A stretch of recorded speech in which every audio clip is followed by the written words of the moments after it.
Assalamu alaikum aziz ildeşler. Assalamu alaikum Sapara Halmırada Aydın. Salam iyileşler, yigitler size de salam. Aleykümselam. Vatandaşlar salamu aleyküm. Zapara size de selam. Salam. Kimliğine aydın. Sağlık mı demem? Aleyküm selam yaşlılar. Yemeğine vatandaşlar salam. Aleyküm selam. İldeşler bugün iki tema var arada gururun etmekçi. Birincisi kavr edilen işler var arada ne için edildi, ne için şu şekilde edildi. O ne için kavr zatlar aydıldı. Şu var arada son ikinci temada gatı mühim bir tema.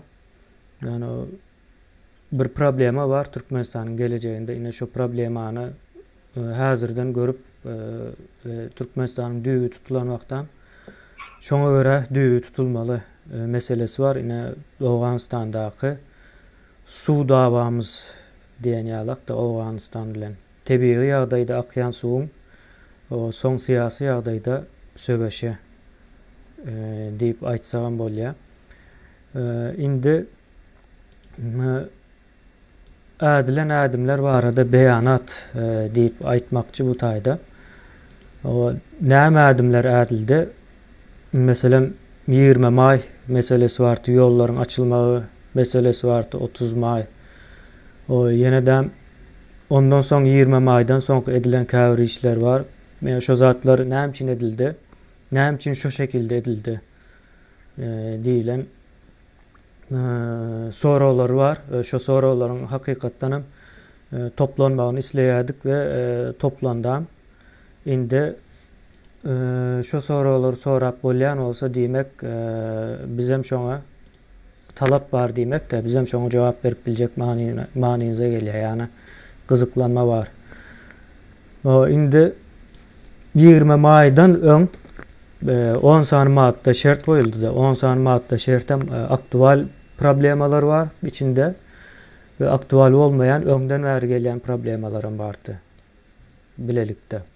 Indi şu problemaları ortaya çıkarıp koymamızdaki esas sebep karşı tarafta bir devlet kuruluşu var mı, kuramaları var mı deyilen sorulara cevap tapmak için aslında biz biliyoruz onun cevabını da şonam hakiki yağdayda suut etmek boyunçatı. Sonra buna değişli kavir zatlaran biz aydın bilen beyleki Gurucu Hükümet kanalında düşündürüyoruz. Şol yerine yetmeyenliğini yani devlet hükümet kuruluşu yok olsa yerine yetmeyeceğini bilyatık ve bunu köp kişen bilyatı yani şunu orta nemesi bilen koymalı. Hareketi bilen, adımları bilen, suutnaması bilen diyen yalda. Şu şekilde talep edildi. Vize kart meselesi vardı, pasport meselesi vardı şu tayda 10 maddenin içinde, en aktuallerin içinde, yolların ne için yapıklığı, o bank sisteminiz ne hili işliyor yani, iktisadi nemeniz. Şunun yağlı aktual meseleleri onu soradık. Elbette cevap gelmedi, ya cevap verir yağlı karşımızda. Neme yok, kurama yok, kuruluş yok, onun iki sebebi var. Birinciden yalan dine adı geçe yani işleyen işlevselliği yok bolan bir Türkmenistan o devleti divatça koşadırnan içinde. Şondan söz ediyaz. O ikincisi hem şol işlevselliği ve kuramaçılığı bolmayan koşadırnan içindeki Türkmenistan o devletinin hem korkayanlığı var arada. Şu zatlara cevap verip bilmeyese bir gezek cevap verse işi gaydiye onu olurum bilye. Olaram özçe bir problemalarını çözecek böyle o Serdar bilen diyelim Berdi Muhammed filan.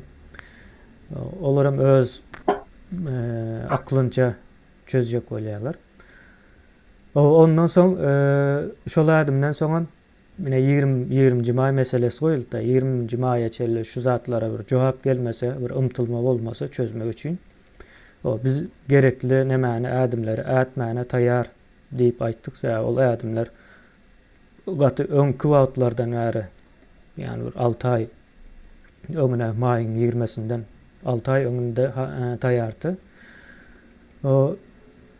Ondan başga da taýýarlyklarymız bar. Ädim şo taýýarlyklaryň hemmesine däm geçeriz. Ýani bize bu Goşadurnaň içindäki Türkmenistan döwleti diýeli, o hökümet bilen bile bir hukuk berdi elimize.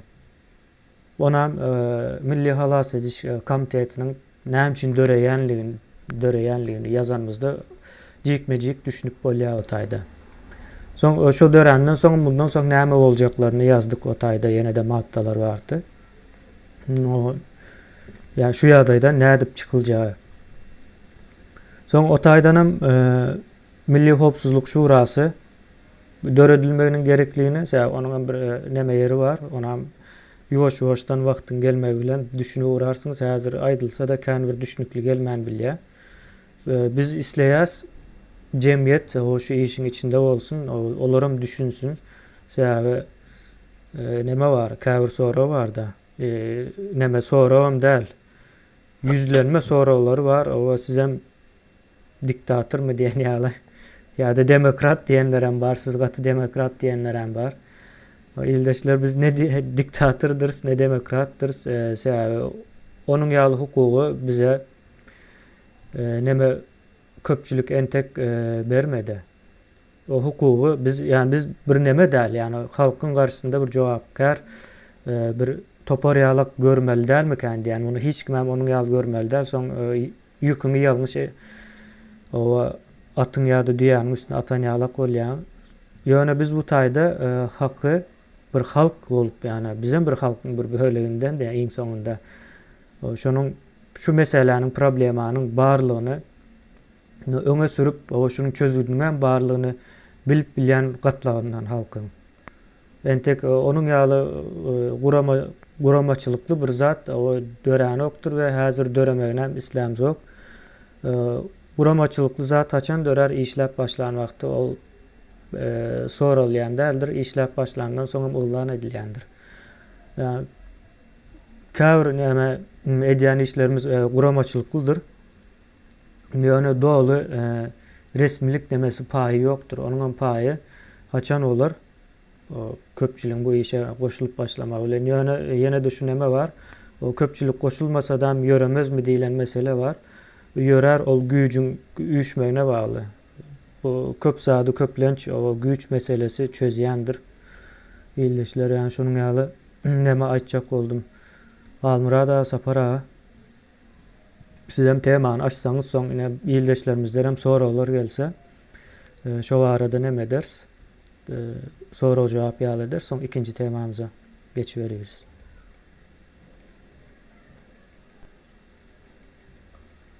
Çetin yapıp kalmırada çetin yapıp.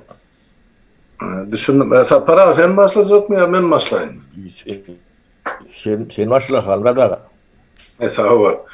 Yema kemine yan doğraydık geçtin de şu işlerin başlanması nämeden başlandy we nire akdylman maksatnamalardyň birje uzy ya başlanmazy aýdylyp berildi.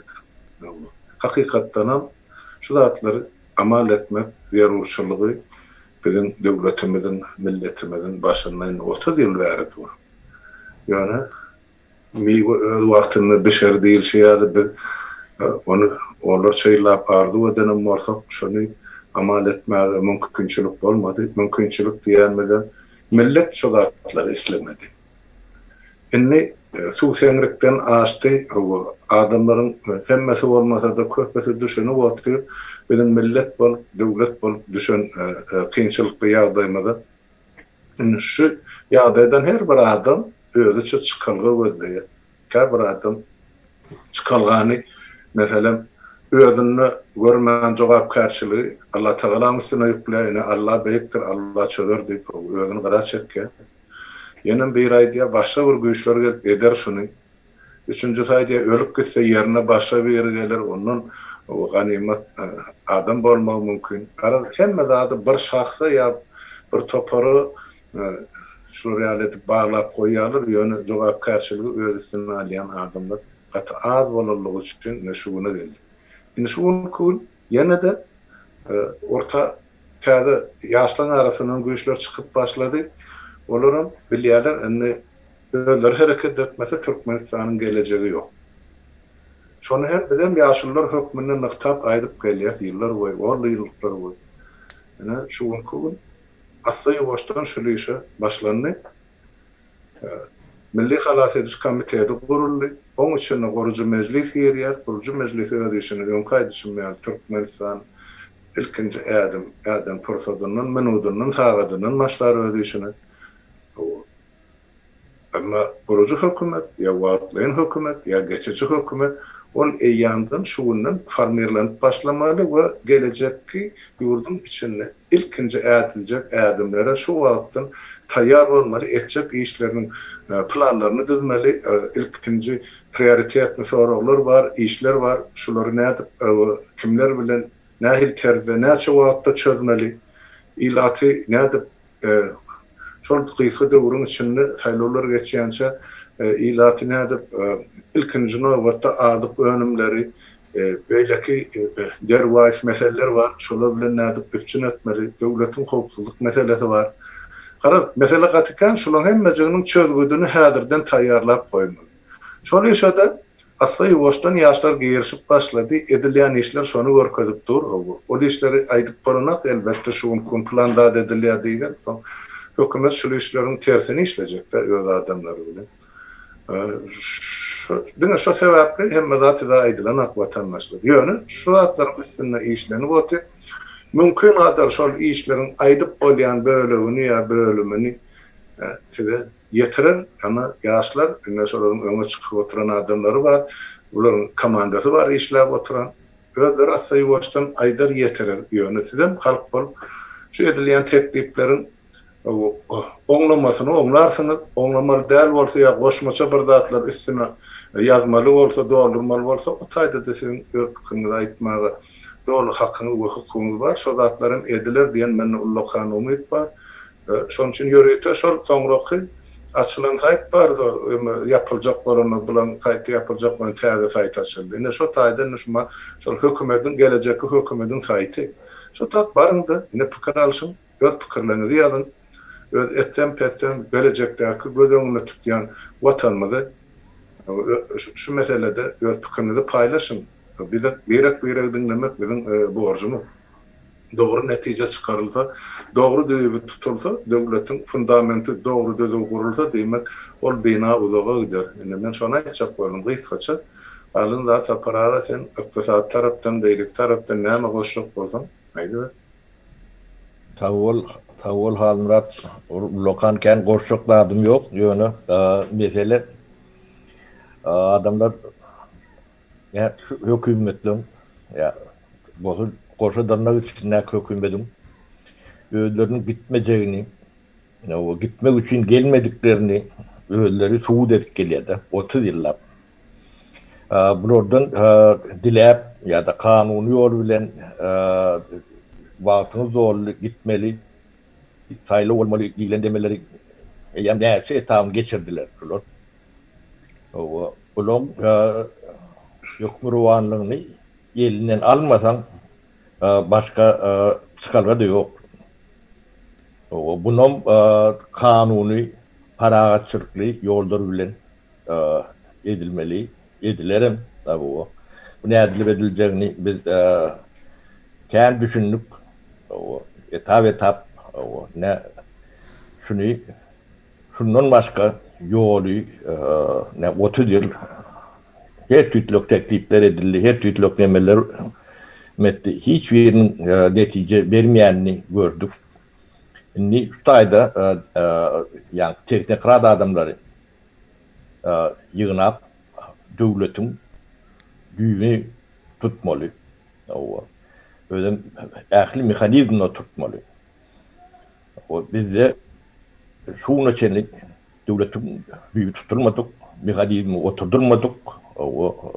Ne iktisadiyeti, ne hopsuzluğu, ne sosyal boğruğu, ne beyleki yağdayları hiçbiri işlen yok. Özünüz görüp gördünüz adamlar yağarsınlar uğraşında içindekilerim yağı balyalap görünüyor.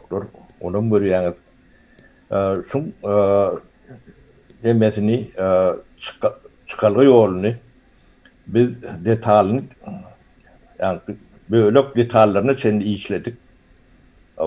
Şuların hükümeti birer yalak mecbur eder. Yönü hükümet işlep durun deme geçiş yapmalı. Yani çok geçiş için tayinlik kuruyorsa biz.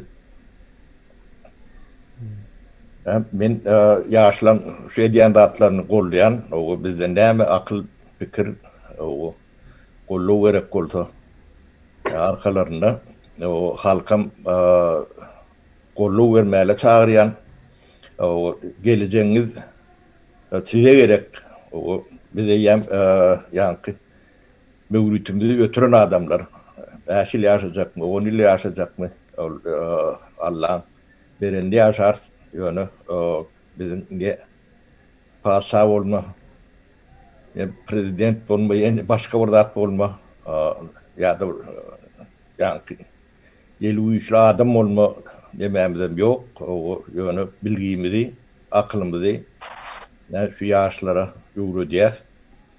O maslahat vereceğiz. Bunlardan özümüz kendi adı öğreneceğiz. Ne şeydi şunu geçmeli. O Türkmenistan'ın problemlerken ne ikinci problema geçer solun şu ayrılmıştığını. Önümüzde hemen karışanlarını yuvaştan göz yetirersiniz. Bana aytacaklarım şu halmıra dağa. Sağ ol Sapar ağa. Aydın ilim sen bir zatlar goşok mu aydylalyňsyň? Sağ olun.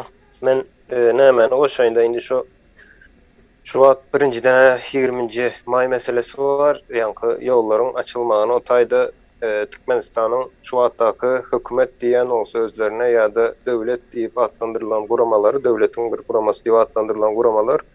Şolary biz ýöne sonra otayda siz barmy ýa ýokmy diýip soradyk da. Olardan hem jogap geldi. Biz ýok diýdi. Indi ýok bolan ýagdaýynda bärde näme edilýär watandaşlar? Ýok bolsa biz birinjiden jemgyýetiň näme diýeni aýdaýyn. Jemgyýet birek mätäçlikdir. Ondan soň ýa-ni döwlet nämesine geçen wagtyň guramaçylykdyr. Periodu diýeýinde. Indi şu guramaçylygy sen döretmeli bolýan bir ýerde ýurdun daşy içi tapawdy ýok. Döwlet meselesinde de şu zat var watandaşlar ine döwlet diýende yer toprak diýip göz öňüne getirmeň. Ya da bir territoriýa sebäbi döwletiň nämesine manysyny ýa-ni açyk dolu öwrenip başlanan soň şuňal bir zat var. Mysal üçin döwletden elektron şekilde bolup bilýänini gördük, ona ýem ýaşadyk. Ertesi bir gün belki döwlet başga bir zat bolup biler. Ýani üýtgäp bilýän bir zat da düşünje nämesine. Indi aňyrdan bize ýok, oňaly gurama ýok diýip jogap gelýär da. Sebäbi olar bar bolsa etmeli işi var, onu näçe sapar düşündirip aýtdyk da. Ol işini etmeýän olsa sen ona näle at goýaňda da etmeli işini etmeýän olsa o däldir. Indi şoň üçin biz daşarda ine halas ediş komitetine düşündirdik. Biz halas olmaly öňümüzdäki öňümüzdäki hem de şuňky ýaşap ýören bir bedbaçylyk durmuşymyzdan. Ve mon kıyınçılığını men düşündüreyim vatandaşlar. Hem edilýän işte muňa da aslında döwlette de ýa-ni bir iş diýip bilýäs. Bir firma ýaly göz öňüne getiriň. Edýän işi var, funksiýalary var. Şolary ýerine ýetirmeli. Indi islendik bir firmaň nämelerini okap görseňiz, içindäki kanun tertip düzgüni okap görseňiz, hemmesinde öňüne alyş çäreleri göz öňünde tutulýar.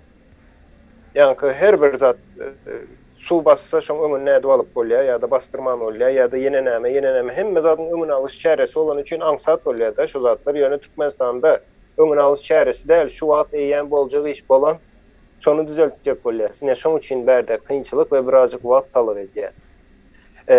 Beýleki meselelere geçeýin men ine şu hökümet gurmana ýa-da şuňal guramaçylyk gurmana size kim hak berdi ýa-da hukugyňyz barmy diýip şoňal soraklaram bar watandaşlara ýa-da size kim şoň jogapkärçiligini berýär diýip. Indi men soragam. Dünyada birinci kanun yazılanda haýsy kanunun esasında yazıldı? Birinci hökümet kurulanda haýsy kanunun esasında kuruldu? Ya da birinci döwlet kuruluşu haýsy bir kanunun esasında kuruldu vatandaşlar? Oňaly diýsen ýalňyşarsın. Sen bir kanun çıksın menem şu kanuna göre bir kanun yazaýyn diýmek näle ýalňyş zat dälmi şol? Türkmenistan'da konstitusiyon kuruluşu bozulan, devlet kuruluşu yok, hükümet kuruluşu yok. Yani hükümetin puğdaklarını bir tane cinayetçi topar ele geçiriptir. Entegem kim size şuna ruhsat verdi diyen olyanızda. Yani ona ruhsatı yine şu an Türkmenistan'ın hükümet deyip adlandıryanlar şuna bize ruhsat verdi. Özleri ruhsat verdi. Biz ayttık ha, eğer bar olsa şoňaly gurama sever hiç kaçan hiçbir devlette iki sany hükümetin olan yerini gördünüz mü? Ya da iki sany devlet, paralelli devlet olsa ona ýen başka ad diýilýär. Yani yerin aşağındaky devlet deyip olaýan erwet zat. İki devlet olup bilmeýär diýen manysy var da bir devlet bolýar. Biz şu soralar beren wagtam niyetimiz eğer bar olsa hakykatdan işlerine edýän olsa biz onda bu işlere girişmeli diýdik. Bu guramalaryň döredilmegine gerek yok diýdik. Eğer distriktiň bar olsa yani 10 sany madda var. Olam etmeli işi şol köpçüligiň yaşap bilmek için, yani iş kurup bilmek için, okap bilmek için şertleri döretmeli olar. Şu şertleri döredip bilmeyen olsa demek yok demek. Şoň için hem hükman suratda döredilmeli. Başka hili biz bir devlet olup ayakta kalıp bilmeyiz ya da bir kuramaçılık cemiyet olup ayakta kalıp bilmeyiz vatandaşlar. Cemiyet diýende öz her kim öz başlık öz kellesine göre yaşap gören 100 milyon adama da sen cemiyet deyip bilmeyen. Yani bir 50 sany adam öz arasında birbirine bir kömek edýän, mätäçliginde birbirine arkasında durýan köpçülige eýen cemiyet diýip bilýär. Yine şoň üçin o nämeleriň edilýän işler vatandaşlar ýa-da sapara da aýdyp geçdi, ädim gidilýändir. Doğru. Yema yigitler size görünýär bolsa şu birinji goga oturan meselemiz boýunça soraw bar bolsa şoňa jogap berelle soň ikinji soraw geçip. Men sorawlary okap bereýin. Hani Vatandaşlar bağışlan şu wagt ýadymda galan aýtjak ýollar haçan açylar diýip soraw beripdirler. Ondan soň bu işi halk etmesi hiç kim etmez diye. Başka yollar 2030 yıla çeline açılmaz eğer sessiz kalsak diye. Başka kemine sen de gören okanın var olsa. Indi biz näme etmeli diýilen bir soraw bardy. Onluklarymyzam döretdik diýen kim Richard Zork mu diýilýär? Men aýdym şu berilen sorawlar hem sorawam däl, köpüsi özleriniň şol sorawyna jogap adamlaryň oýanyp başlandygynyň iň uly alamaty şu. Adamlar şular ýaly sorawy ýüze çykaryp bilýän bolsa, şular ýaly soraw öz kalbyna kellesine işledip goýup bilýän bolsa, diýmek biziň halkymyz şol ýurdy üýtgetmegiň tarapdary şoňly adamlar. Ine şoň üçin şu sorawlar ýüze çykýar. Indi haçan ýollar açylar, haçan ýurda dolanýar diýen. Adamlar hiç ömürlük zat yok. O yapılan yollar hükmen açılır. Yani nahil şertte, haçan açılır. O zatlar vakit talep ediyor, hem hareketi talep ediyor. Yenidir. Vakit diyenim, şol bize hazır cemleşmek için, yurdun içini daşını tayyarlamak için, edilecek işleri receleştirmek için vakit gerek. Şun şu tağatta bir şona tayyar değil, cemiyet bol, ya halk bol. İslev var da yönü mekanizm yok. Mekanizm olsa da şu mekanizmi işletecek adamlar yer ve yer oturduran akemmiyor. Yani bizim kemçiliğimiz men şu tayda görüyor. Yönü yollar hükmen açılır. Bir sebep olmasa beyleki sebebe göre açılır. Yönü siz bir zatı aydın görün otuyorsunuz vatandaşlar. Bu rejim oturdu, öz mevriyetin ötürdü. Yani şu yalan söz bilen sonki müddetine çeli özün saklacağını bilmen elevrep oturan adamlar. Ben size neçeli edek aytdım. Korku inni o tarafa geçti. Siz korkuyunu çıkarın kalbinizden. Olur halktan yani sizden korksunlar. Ne için siz korkmaz? 30 yıllar korku bildiniz. 3 nesili korkasına aldılar olar. Indi şol korkunun yalanlığını bir küçücük toparların ya olan yeňsesinde duran adamların ya cenayetçi toparlan behbidi üçün halkın ağını kalbına singdirlenini siz indi bildiniz. 30 yıllar ağlanıp gelinenimizi hemmäňiz düşünüp otursun. Indi o indi korku o tarafa geçti. Geçtim de o indi olar korksun şu eden cenayetler için jogap bermeli. Biz o illüstrasyany ya da KGB'nin arşivini açmalyp onu öz keypinde aýdamda şol edilen jenayetler halkın karşısına görkezinen zulümler kanuny cezasyny çekmek üçin girdildi. Biz ayıl etmek için kim cenayetkar yardımcı bolun, ýöne kim şol cenayetkar guraman içinde biçare işläp oturur. Bulan hemmesini ayıl etmeli. Ustan tutma hemmesini günahkar edip bolmaz, ona kanun vermeli bor, bahani. Ine şonun için, sizin soruňyza şol haçan watanı dolanmaly diýenmede doğru düşünün. Haçanla hemmemiz şu tarapda ýurdun içindäki daşyndaky şu mesele taýýar bolan gündüm edilýär. Bir günde çözülür ähli mesele. İkinci mesele oğurlukları bir döretip indi näme etmeli diýip. Vatandaşlar diňe bir oğurluklar bilen çäklenmeliler. Şu oğurluğun içindäki adamların hersi öz birine oğurlukları döretip gitmeli diýip aýtdy. Siz şolar bilen görüleşinde aýdyň, bizim öz oğurluğumuz var. Indi gelin, indi her birimiz öz başynda ýene bir oğurluk döredildi. Ine şonda bütün cemiyete, bütün halka ýaýrar bizim etjek bolýan işimiz ya pikirimiz ya dünýä garaýşymyz ya maksadymyz. Orada men bir oğurluk döretdim diýip öýümizde ýatjak bardak onu iş dedelmez vatandaşlar. Men şonu aýtjak bolum. Edi bermeli durmalylar. Bir bak näçe oğurluk döreden adamlar var. Bir topar adam yüzlükleri döretdi. Bir topar adam müňlüklere girişipdi. Hawa. Olur ýalsanma. Bir yalan görüňde. Ýöne iş şeýdip ýaýrap gidip oturda ýurdun içine. Ne? Bu sorumluluğunda menne şeylere cevap var. Yani bir toparda aydın bolonakta ekranın vatandaşlar aydılmalı sözler var. Edilen işlerin aydılmalısı var. Ya edilen işlerin aydılması var. Sebep biz anarkı tarafı beğenirip bileceklerle hem medyan işimiz ayda otursak olur derler. Olur yönünü alacaklar o işlerin. Sonun için biz hem medada aydın bilemler.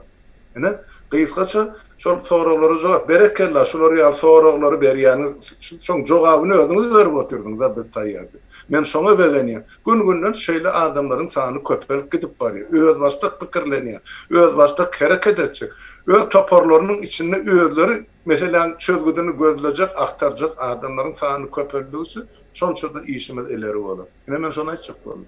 Tapara näme goşuklar? Almurad ağa yankı 2000-3000 neme yetenler var oğurluk nemelerinden.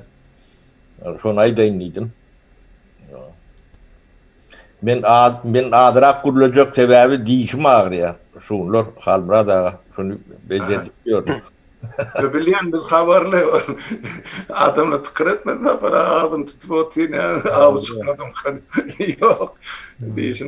Dişim yoktu Halmurad ağa. Ay bolýar. Yaş 60'dan geçenden soň şeyler ak bolýan eken para. Men näme ruhsat bersen şu menem gysgaça aýdyp geçmeýin vatandaşlar ýanky ýollaryň açylmagy meselesinde haçan açylarka o ýollary ýanky köpçülük halkdan başga hiç kim açyp bilmeýär. Açandan soň onu diňe ýollar açmak diýende men göze görünýän ýerini aýdaýyn, ýanky samolýotlary tertibini belleýän ýollar açyldy diýen bilet satyp başlayan ýollar açyldy. Bu göze görünýän ýeri we hem adam şoňa ananýada ýollar açyldy. Problema çözüldü mü diye. Indi ýollaryň açylmagy oňaly däl. O mesele ansat zada o samolýotlar ene barın üçin diýmek ansat zat. Ýöne izinde gidýän adamlar bilen gelýän adamlar o taýda eýýäm sen birinciden Türkmenistan'ın şu ýagdaýynda şoňa laýyk zapasy barmy? Azyk harit meselesinde iň esasy näme şol ýaşaýyş ýaýyna, ýoluna, awtobusuna men girem olam. Diňe azyk harit, ýani su, un, ýağ. Şu 3 zady şu wagtda Türkmenistanda çözüp bilmeýärler. Şu 3 zat bilen üçin edip bilmeýärler. Ine şol arkasyndan görüňe, olar onu çözüp bilmemek diýmek, berde bir hiç hili video olmasın, hiç zaten Türkmenistan'da şu ata hükümet hem adam kovu versin, tapaudu yok. Eğer şol 3 problemini çözüp bilmese şu, halk ayaklanýar. Halkın özü birden ağzı bir olya, näle ağzı bir olya, bir-birini tanışıp nämeden ok, ağzı bir olan ok. Emmesinin başında açlık diyen problem var. Ol eýem, hem adamı birleştirýär, ýani açlık diyen problem var. Ol erwet zat, ol ağır zat, kıyın zat, ýöne edýän işem gatty bir hili nämedir, efektiwnidir we hem zat logiçny bolýar-da. O taýda näme ýok. yanlışam, hiç kim yanlışam hareket etmeye, hiç kim provokatsa da olmaya. Hem adam yankı problemin nämesinde cemlenen wagty karşısında durup bilecek güç yoktur açlığın karşısında. Şimdi şu açlık meselesini yollar açan ýagdaýynda çözüp bilýärler mi, çözüp bilen okmy? Şu mesele var. Şimdi aydarsanız çözüp bilen nämesi var. Bir Türkmenistana giren adam 2-3 samolyot gitti de açlık gelir mi diýäňiz. Ýöne başında şu wagt içeri gitmek isleyen misal üçin aýdaly 1 milyon adam bolsa, 1 milyon adam diýmek eýem Türkmenistanyň yani şu wagtdaky nämenin 30%, şu taýdaky tüketijinin 30%. Indi şoň ýaly olanda 30% girdi demek onu islendik bir döwletiň ykdysadyetine seredip görüň 3-5% näle täsir edýär. Bu üçlü döwletlerde 3-5% näle täsir edýär. Indi şu kriziste olan döwlete 30% näle täsir eder. Mesela o taýda pul basmak, o bankomatyň pulu o zatlar hiç zatdır. Yani su, buğdayla şu 3 mesele vardır, çözülmeli mesele. Men öňem aýdyk geçdim şu pandemiýe ýankı nämetdi döwletleri enzi nämesine gönükdirdi. Olar indi näme diye kän satma islämiz ok, özümizde galsyn diye. Ine Russiýanyň nämesine seredip görüň, soňky tamojna kanunlaryna seredip görüň. Men ýakynda gyzyklanyp gördüm, ine şolar indi eksporty kısıp başlattılar da daşarı satılyan önümleri azaltıp başlattılar sebäbi içinde galmagyny isleýär önümün, öndürilen önümün.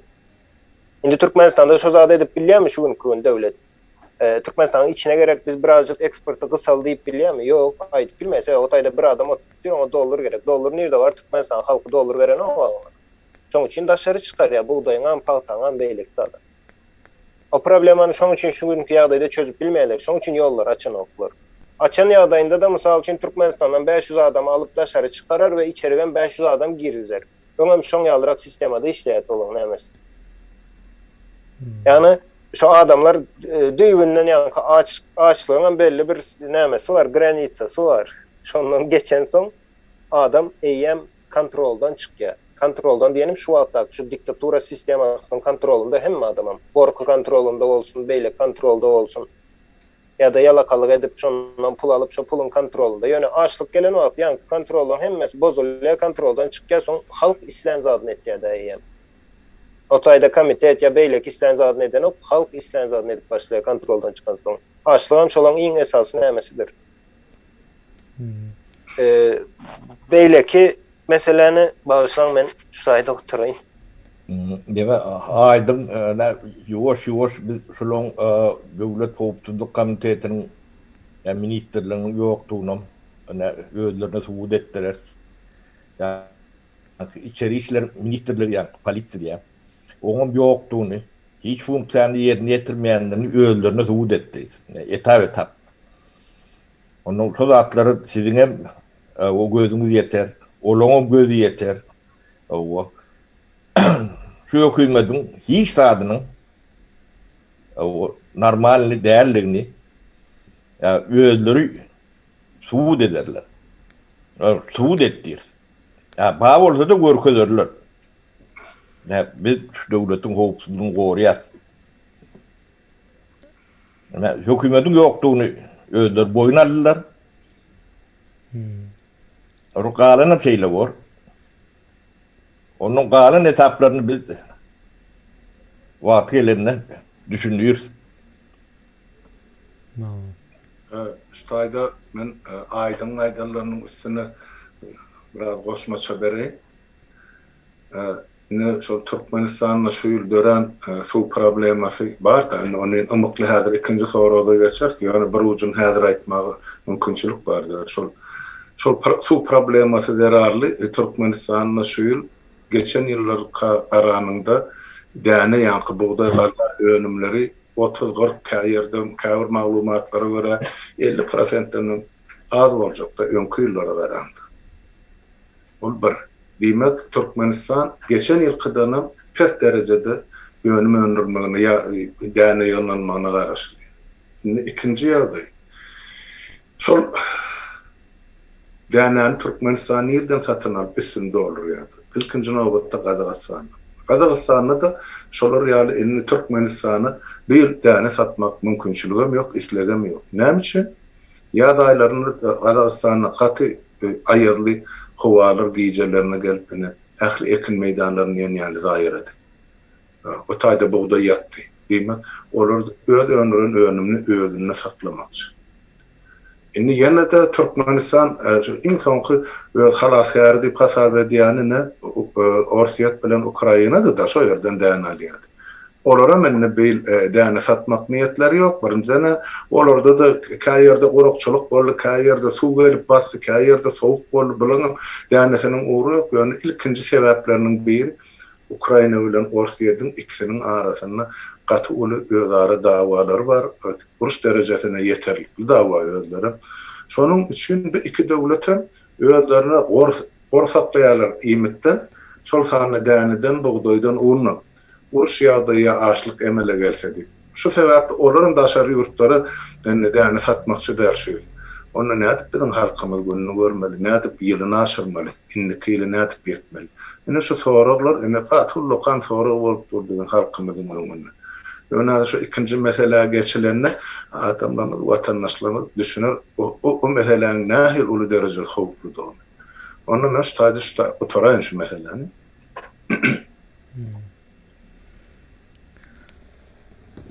Yankı neme yol nemesi de probleması diýip aýdaýyn men muňa.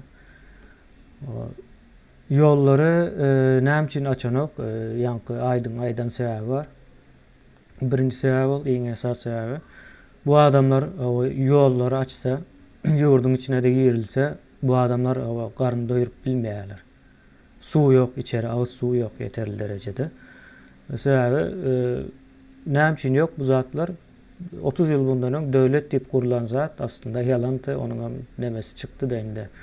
Maskarasy çykdy diýen ýalakrak nämäni ulanjak.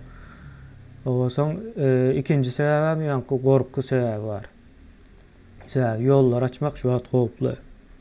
Yani nemeler var? Käbir şertler var. Şo şertler hemmesi bir ýerde kesişen ýagdaýynda hereket başlayandır. Ine halkı çıkın köçe çıkın deyip çağırıp bolýan däldir. O şert däldir yani halkın nemetmek için, ayağa almak için. Halkın ayağa galýan şertleri başka bir zatlardır. Bizim o şertleri öňünden az olsa da görüp bilýäs. Ýöne wagtyny çaklamak kyndyr yani çaklasaňam ýalňyş bolýar diňe tahmin edip bolýar wagty. Olam şertler bir ara geliverdikçe bilip bolýar, ýakynlaşandygyny. Belki olar şu şertleriň nämelигиnden bilýän däldir yani halky ayağa kaldırjak ýagdaý. Ya bular näme edip bilýärler? Ine iki sanak ýagdaý geçdi-de ýa. Birincisi 19 iýun bu konsullugyň öňüne çağırylmak meselesi bardy. O ikincisi hem o Gurbanguly ölüpdir, o Kakas ölen wagtda. Entek bir ay bundan öňki waka. O birincisi tuttu. Halk edil çözüp bilmedi de ýagdaýa. Halkyň şo duýgularyny sömürdiler. İkinci ýagdaýda bu başa barmady, bu oyun gaty yüzeysel de yani şu cemiyeti düşünmeýänlikleriniň nemesi. Manysydyr bu. Cemiyeti düşünmeseň oyunu dogry oýnap bilmeýär. Meselem indi diktatura oyun oýnaýandyr. Hatta bize de jaň edip ses ýazysyny goýduk. Ayağa aljak dälmi diýen ýalak. Hem Aşgabat hem kim ayağa aldy, siz näme üçin sesiňizi çykaraňyz ýok diýen ýaly. O saňa Aşgabatdan buyruk gelendir. Ýöne biz Aşgabatyň içinde görüp dursa bolup bitip ýören zatları. Belki ondan habary ýokdur. Yani şonuň ýalak bir näme de amatör usully işleýiş nemeleri var. Indi şu sebäplerden olar özleri hem bilýär. Ýolları açmak kyn yani gorkunç olar üçin ýollar açmak. Ýöne käbir şertler var. Ýene-de ýanky şertli meseleye gelsek, ýollar mecburen açyljak. Bir hepdeden bäri İstanbul'da nemesi bolmayan, kimliği olmayan, vizesi olmayan adamları tutup ýerip dur yani. Özbegistan, Awganistan, göne gidiýär, Türkmenistan. 15-ne göreli 2 samolyot geljekmiş. Benim pikirimçe 2 samolyoty Türkiýe talap eden olmaly. Almasa bolanok. Türkiýanyň indi täzeden özüniň bir döwlet plany bar. Oňa görä hereket edýär. Ol Türkmenistanyň başına gelen problema bilen işi ýokdur. Yani Türkmenistandaky Gurbangulynyň başına gelen problema bilen işi ýokdur. O zat bilen. Onam özüň çöz diýär. Sen meniň üstüme 2 milyon halkyny diýär bu ýagdaýda goýup bilmersiň diýip jogap berip bilýär. Näme bolýan hereketlerden ýola çyksak, şonuň ýaly bir näme bar. O pasport meselesi hem barty. Bir zatlar etjek bolýarlar ýa-ni indi o giçmikän diýen pasport meselesini indi bundan soň näme etmek, düzeltmek hem ýene başga zat etmek. Bular indi näme etmeli? Şu wagt bular meselem çäresiz galan wagtda esasen tökmet nemesine has köp bulanarlar. Tökmet etmäne, günahkarlamäne başlarlar. Yani daşyndaky gorakçylar bu nemäniň diktaturanyň daşyndaky işleýän aparatlary. Ökman surat edäýmelse başga çäreleri ýok bularyň. Gyýrarlar, ogru diýerler, iň gowy berýän nemesi ogru diýer, o pul ogurlapdyr. Halka alýa diýerler. Şoň käbir şoň ýaly neme sözleri bar da. Ulan ýani klişe sözleri bar. O şu klişe sözlerini bundan soň işlemejegini bilen oklarına men hazır açyk edip aýdyp berin, işlemeýär diýip sebäbi işlemeýär de nemesi ýok, aňyrsy bärsi ýok. Onu aýtmakdan hem çekinemek, gizläp o bir strategiýa ulanmak neme maksadym ýok bu nemeň arkasynda. Bolmajak zat bolmaýar. Boljak zat o käwagt değinmesen bolýar, käwagt sähelje kömege mätäç bolýar. Soň boldurup bolýar. Onun daşında gaty nemedir çylşyrymydır, el ursaň has beter edip bulaşdyryp bolýar da. Şonuň ýaly ýagdaý bar, ýollar meselesi, ine şonuň ýaly gysgaça aýtsak. Indi bu nädäçiler meselesi bar da. Birinciden halk şoňa taýýarlykly bolmaly. Bütün elinden gelip bildik zapas meselem dollar meselesi vardır ildeşler. Türkmenistan'a uğradılan dollarlar o ne derecede gorama için howpsuz o gaty näme tartışlar şonuň için biz bank sistemasyny soradyk o 10 maddada 20. maýdanyň. O mümkin däl Türkmenistan'da dollaryny uğradyp o taýda goramak. Sizin her bir uğradan dollaryňyz aslında döwletiň nagyt puluny daşara çykarmagyna kömek edýäňiz. Siz yegenleriň guran sistemasy arkaly dollar uğradýaňyz, o taýdadan sizin ýakynlaryňyzyň eline geçen dollar döwletiň gara bazara çykarylan manat näme dollarlarydyr. Size döwletiň diýeni halkyň öz puluny özüne berýär, o sizin işlän pulunuňyzy hem daşara çykarýarlar. Yani o avtomatik daşarda da bu iş. Şonuň üçin eger maňa sorasaňyz elbetde näme ýeri bardyr, mätäçdirler, aňyrdaklary da uğradylmasa bolanok. Yani sizin her bir uğradan dollaryňyz Türkmenistan Respublikasynyň dollaryny daşara çykarmagyna kömek edýäňiz. Şonuň ýaly ýagdaýam bar. Ýöne bu näme ahlak taýdan tartışlar sebäbi mätäç yani adamlaryň açyk mätäçli ýerlerini ulanýarlar bularam. Ýa-da ýagdaý şoňa getirýär. Şonuň ýaly giňişleýän bir mesele bar. Bu ýollarym ine şol mesele şu sistema bozulsa göne açylýar. Onuň nemesi ýok. O sistema bozulmasa da ýa-ni halmyradan aýdan sebäpleri bar. O ekinçilikdäki 50% çelle az olan yerler vardı. Yine şolar hökmany suratda ýuwaş-ýuwaşdan bolsa da açylmagyna getirýär. Ýuwaş-ýuwaş ol. Yani biz ýollaryň açylmagynyň, yani tiz wagtda açylmagynyň tarapdary esasen.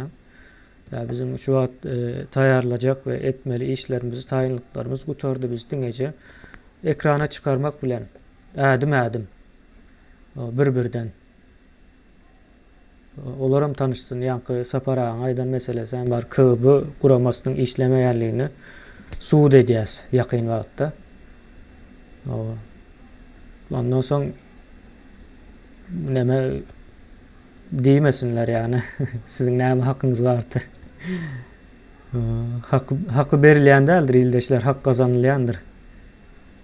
Hakkı gazanýan, o soň şonu gorap bilseň dowamly nemesi var. Müdümligi var diýip aýdaýyn. Goradyňyz müddetçe. Umuman şonuň ýaly. Kemil mi alır ya o tayda? Kim? Ama Kemil Aydın el mi alır? Ha, maňa görünen ok, men bu taýdan görüp bilen ok. Ben görüp oturuyorum Aydın elini Ha, alır. bolýa. Men şu näme meselesinde yankı yollar meselesinde, yolların açılma meselesinde vatandaşlar yine yollar açılma için biz näme etmeli? O sonra birinci nowat her bir adam özüne vermelidir de yollar açılmak için näme etmeli? Yöne yollar açılmak için ya da açtırmak için yanlış nämeler vardı. Misal için aeroporda giderle üýüşüp açtıralı diýeniňizde. Birinciden hiçbir aeroportun, dünyada hiçbir aeroportun bir devletin kapısını açmana ya da yapmana hakkı yok.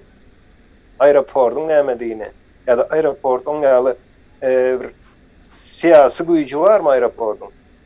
Aeroport bir platforma, şu samolyotlaryň gonyp biljek, uçup biljek bir yeri, ol hususan bolup bilýär döwletin, hem bolup bilýär başga her hile. O hyzmat berýän bir yer. Näme hyzmat berýär? Samolyotlaryň uçmagy, gonmagy üçin, ýolçularyň minmegi, samolyotdan düşmek. Şu hyzmat berýän bir platforma.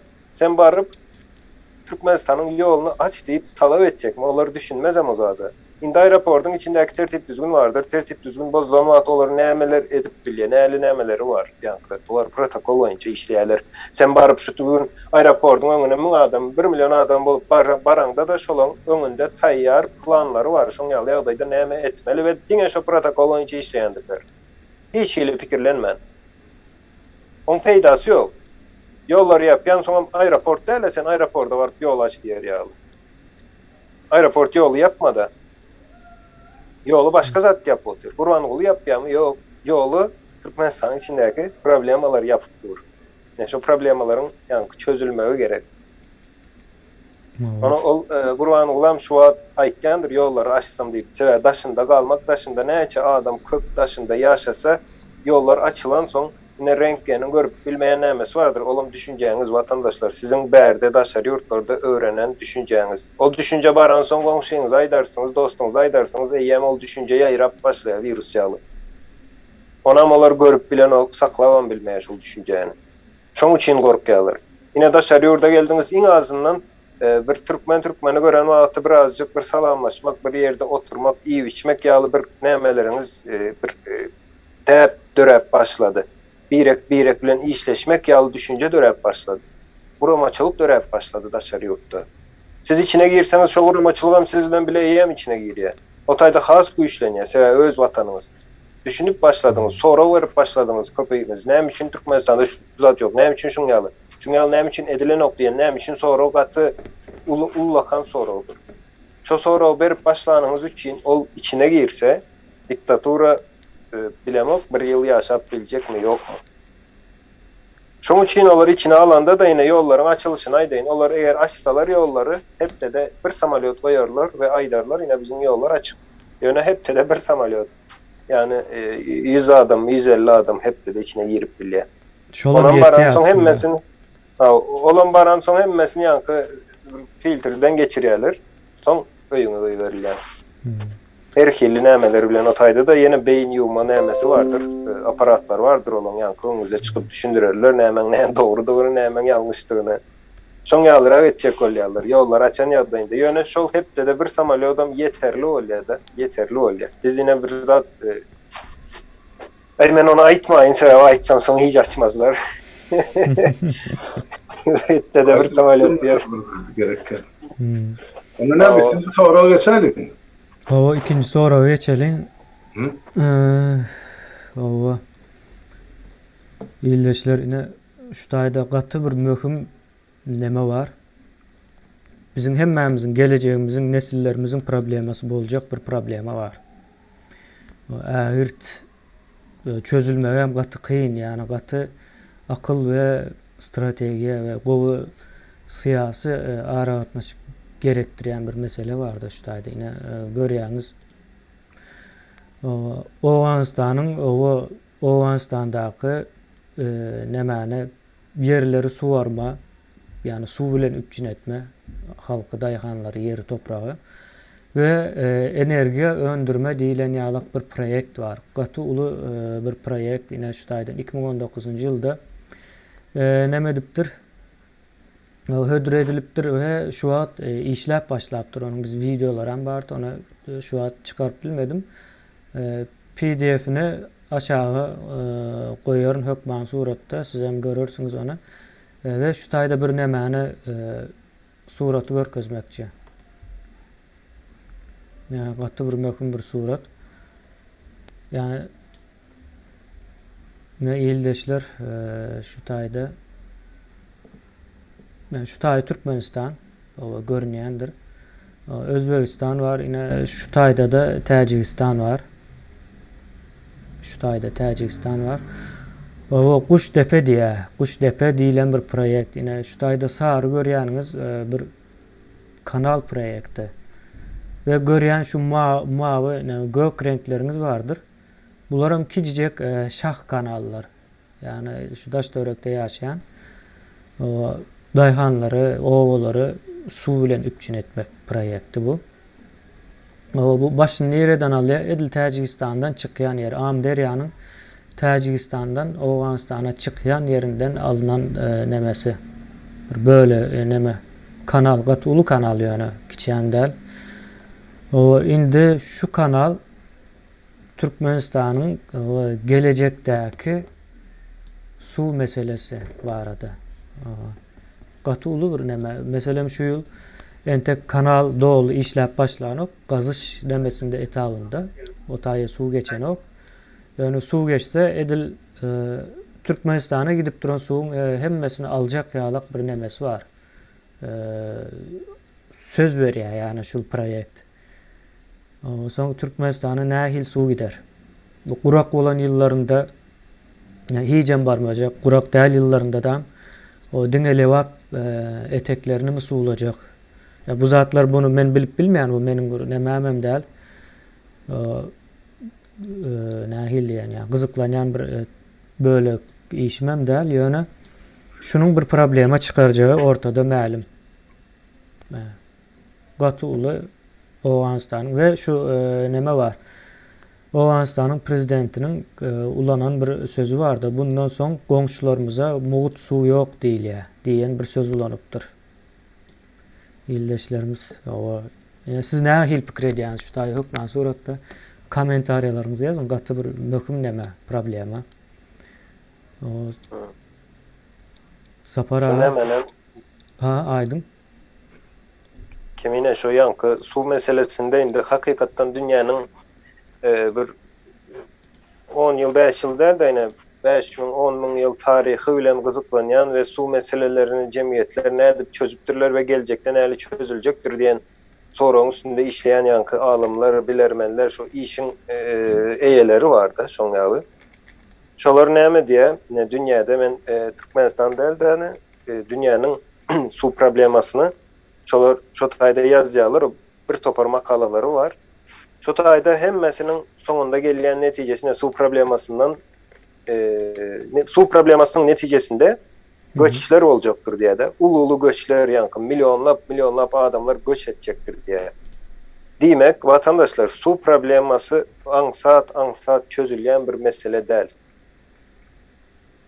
O gaty ulu meselede sen suwun olmasa hem ekrançylygyň ýok, iýje işleýän ýok, hiç zat yani su ýaşaýyşyň nämesidir, gözbaşy ýaşaýyşyň esasy fundamentiniň nämesidir. Yine şoň üçin Türkmenistanda diňe vatandaşlar görýäňiz ne şu zatlar var, ol kartadan biz Sapara bilen geçenlerde ýöreýte şu kartadan Türkmenistany ýokardan seredip gördük ya, bize hayran alýasda hakyky içinde ýaşagan bilemiz ok geografiýamyzdan beýleksinem. Ýokardan sereden wagtyň beýlekde öwletlerine bir ýaşyllyk näme ýerler görünýär-de. Türkmenistana geçen özem edil şu granitsa bardyr ine. İran bilen granitsamyzam şoňaly, beýleki Özbegistan tarap, soň Afganistan tarap şu granitsalary, şu granitsan geçen ýere hem çöllük de. Granitsadan beýle 1 kilometrem ýok, hem ýaşyllyk. Hem için. Yine vatandaşlar. O zat Ervet zaten Türkmenistan'ın Halmıra'da neyse paraydık geçede bizde 6 milyon halk yok diye de. Belli zat suğum olmasa vatandaşa halkın sanı artyan değildir. Onu her hili fikir edip bilensiniz. Yani şu ikisi bağlanışıklı bir zattır.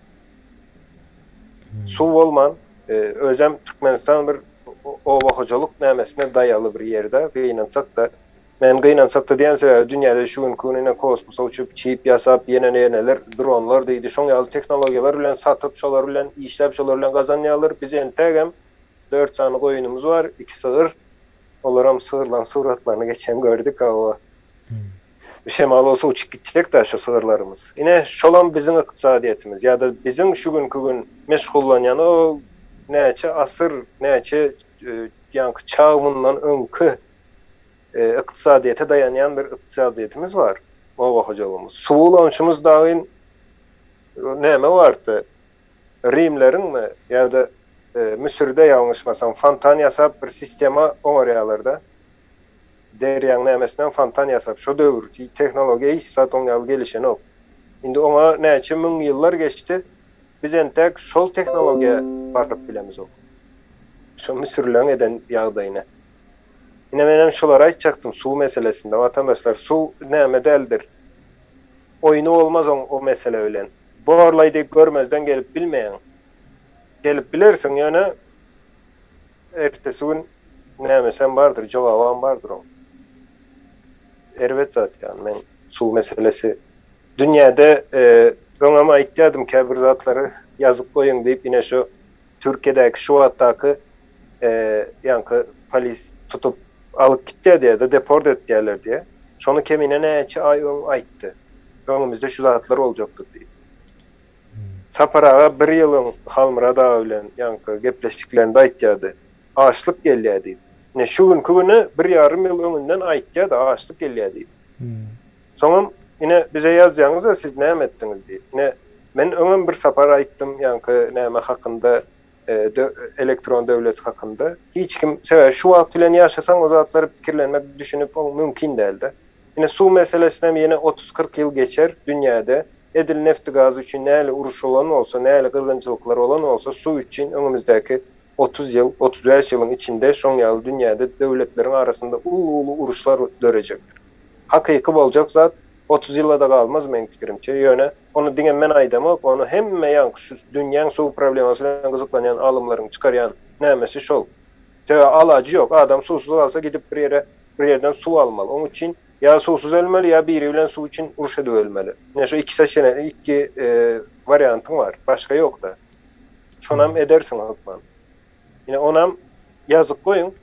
30 yılın içinde 30 yıl uzakta el görersiniz şu zatları. Ya da görürüz hemmemiz birlikte. Yine men aýtjaklarıma birazcık negatifini oldu bağışlarsınız yani.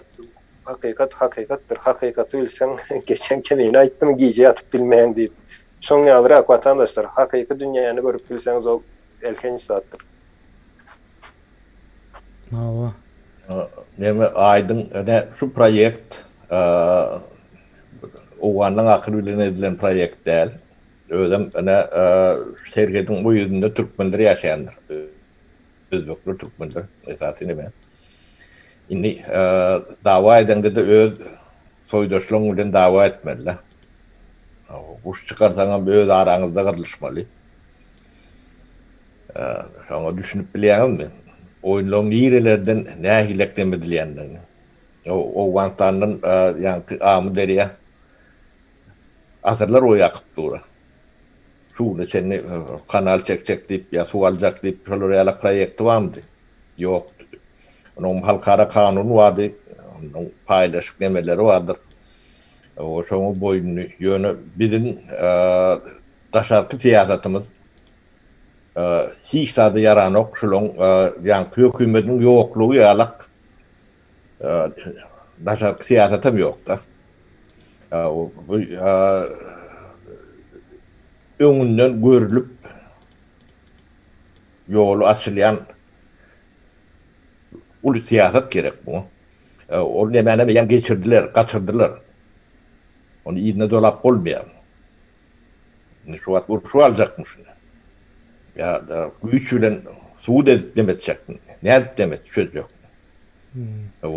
Olarum o hakkımız idi yani. Teritoriyamızdan geçerdi yani. Mawa. O.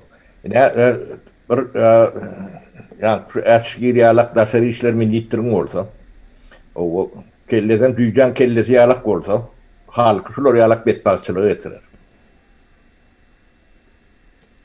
Ne mesele şu tayda yatandır. O bir günün ya iki günün emesi değildir. Bular yalak siyaseti 20 yıl, 30 yıl, 50 yıl ömründen vurvediliyendir. Ya bizde devlet yok. Bir günlük devlet.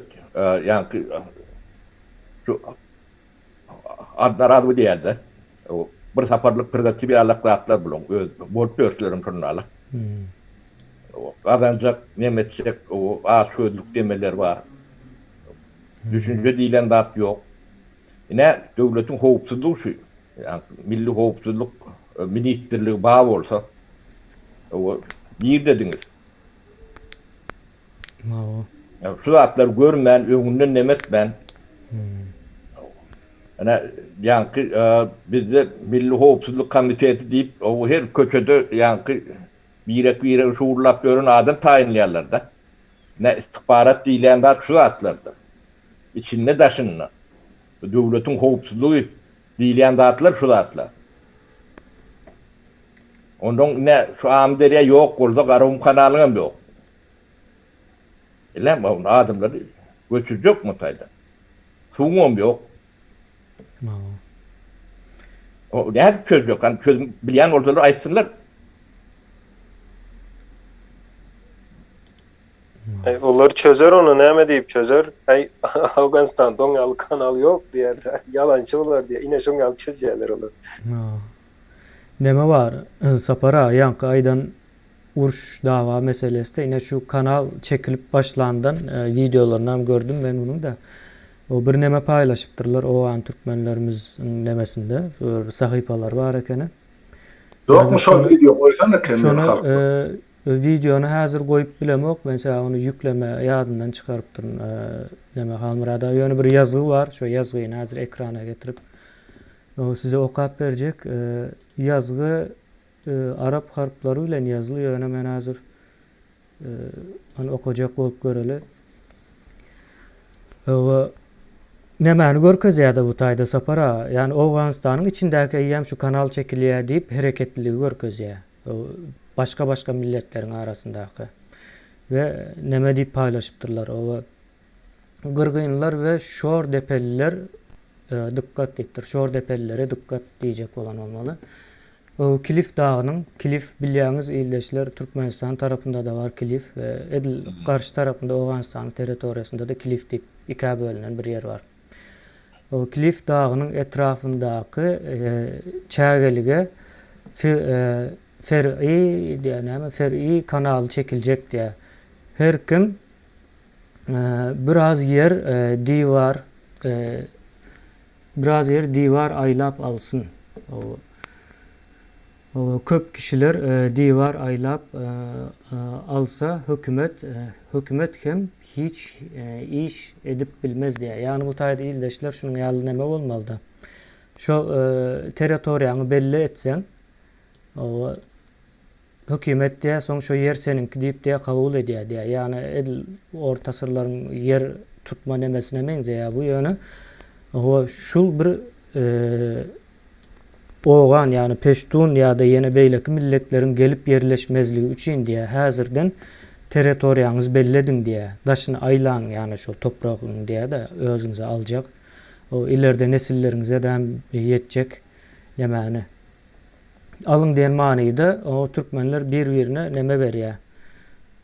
İldeşler yani ýagdaý şunun ýaly hazır Türk neme şu kanal çekilýär diýip Awganistanyň içindäki hereketlik şunun ýaly bolýan bolsa o beyleki nemelere nähil bolar täsiri. Ýene Türkmenistan, Özbegistan var. O Türkmenistan üstü bilen geçýär. Özbegistanyň iki sany kanaly var diýip bilýän meniň ýalňyş bilmeýän bolsam. Garşy kanal var, soň Çerjew tarapyndan alınýan kanalyň adyny bilemok men. O haýsy kanal bolýar. O taýdan bir kanal var. Ya, iki döwletiň bir suw meselesi yüze çykjak. Ine şu taýda gatygowy siyasi neme ýöretmeli. O özem Özbegistan bilen bilelikde Awganistan nemesindäki şu problemany çözjek bolmaz. Ya bu tebii taýdan köp wagtdan bäri akýan suwy, o tebii nemedir, baýlykdyr. Orta Aziýanyň iň uly derýasynyň o nemesini üýtgetmek o daş törekleri nähil peýda ziýan berjek, nämeler boljak? Yani şu zatlaryň sorawlaryny daş törekdäki ýurtlara soran biri ýokdy. Ine bir teklip edilipdir, proposal diýip 2019-njy ýylda we eýem herekete geçipdir. 50 sany 30 sany eýem firma bar diýe gazýan, şu kanaly gazýan. O her haýsyndadan bar diýe bir 30-50 neme bagyşlarsyň şu traktor varmış da. Ya traktor 30 olmalı ya da firma 50 olmalı. Şonuň ýaly bir neme. Şunun ýaly mesele var. Muny ýenedem owa biz neme diýmeli? Bir 3-4 ýyldan soň biz 3-4 ýyl bundan aýdypdyk meselesine gelmesin. Bunu häzirden çözüp başlamaly. Yani Türkmenistan gurulan wagtda eýem şu meseleler hem göz öňüne tutulup gurulmaly. Türkmenistan diýip neme Cumhuriyeti. Indi men şu taýda goşaýyn, siziň aýdarlaryňyzyň üstüne. Bu hakykatdan bizim halkymyzyň öňünde duran gaty ullukan tragediýa, aňyrsyny ölçäp deňerden gaty ullukan problem. Eger şu amderýan suw kesilse diýmek, bizim şol Lewap welaýatyny daş howdumyz mara gelýän suwmy, ay şu gyzlar bada gelýänçe amderýan ýakşy Garagum kanaly Gazanjyga barýança hemme gurap galjak. O milletler, o ilatlar, o kanalyň boýunda ýaşaýan daýhan birleşikler, nira gitmeli, nirde ýaşamaly, näme biçmeli, näme ekmeli, nähil mal saklamaly. Bu Türkmenistan onu tozap ýatan çöllüge uruljak. Biz ýansa parabrda da şunu men öz sözüm bilen aýdyr, bu Türkmenistanyň ýitirilen mümkinçilikleri o taýda akıllı başlı ýeke ýol başy bolmady geçen 30 ýylyň dowamında. Saparaga atşgir diýen şol Reşit Meredow iki sözüň başyny çatyp bilmem bazlyk buzluk terli halkymyzyň bagtyny ýatyrylan biri şol. O başta Demokratiýa institutunyň direktory bolsaň, daşary işler ministri bolsaň, vice-premier bolsaň, näme dilli hiç da. Bilen bar bileni biteni şu öz serhedindäki aňyrda adamlar gelmesin, geçmesin diýip şol serhed ýakasyny ýaşap beren talançylara para bermekden başga eden işleri ýok. Näme üçin şu problematy göredi? Näme üçin şu problemman ozul çözülmedi? Ya şu gozgolanyny çözülmedi. Näme üçin gidip giýje günne şol owan hökümetiň içinde oturup şu meseleleri ara alıp maslahatlaşılmadı. Size bunu häzir kanal berjek. Şu kanal berilerini ozul şu kanal alacak adamlar ya paylanacak. Hatta bizim şu Türkmenlerimiz bolsun, Serhet Ýakaýa özbekler. Näme ozul olar şu ýerde ekinekçek bolsa görmän boldy. Olar ekerançylyk bilen meşgul bolan adamlar däl. Çarwaçylyk esasan olan iş. Emma bizde Lewapda Özbegistanyň Buhara welaýatyny da şoňda bäri ýol boýunça kanal urdup gaýsa, izarlap gaýsa, dine ekerançylyk paxta diýip, beýlek diýip, däne diýip, indikile olan boljak. Beýil ine gorokçylyk bolany görkezdik video roly. Şarjowda amderýan näçe derejede aşak gaçan 40 metrden uzun şol derýär. Indi öňün baglasalar 4 metrden uzun boljak gal. Karşı kanal su almalarmy? Özbegistana gitmelermi? Ondan Türkmen men Özbek ýene de palta pyçak bolmaly şu suwçy. Owan hasaplamandy. Ene bir daşynyň gornulan ýörüýte oýun bi. Şeýdip bir-birimiz garmaly bir dini bir dili bir düýbi bir milletler. Näme üçin şu wagtynda çözülmedi? Näme üçin şol baryp görýän Türkmenistanyň Owganistany elektrik togy gidip dur. Humanitar kömek gidip dur. Indi häzir şol TAPI proýekti, ýa-ni TAPI diýilýän Türkmenistan, Awganistan, Pakistan, Indiýa, ýa-ni gaz geçirji turba bolmaly. Şol menim Awganistanyň üstünden geçdiğim Awganistana şo turbadan ýene-de milliardlarça dolar peýda gelmeli. Näme üçin biz olary peýda bermeli, olar näme üçin suw kesmeli Türkmenler? Näme üçin yemeleri, işleri biriktirip bir netije getirip bolana. Bize nesile gaz berýär, gazdan gazanç berýär, elektrik togumyzy mugdurudyp dur. Näme üçin bizim suwumuzy kesýäňiz onu? Yani şey mesele çöp kesip yapık kapılan anırsın ne görülüşü görülümler edilen. İki adam görülüşmen için 4 milyon halkın baktı yatıp otuyor otaydı. Birbirinin dilini tapmayarlık var için. Urbanula önkü ol yema niyazı sol Türkmen halkı diye balyan umumi sol toprağın üstünde yaşayan halk gerekler vatandaşlar. Son için kırgına verildi. Genasida buyuruldu.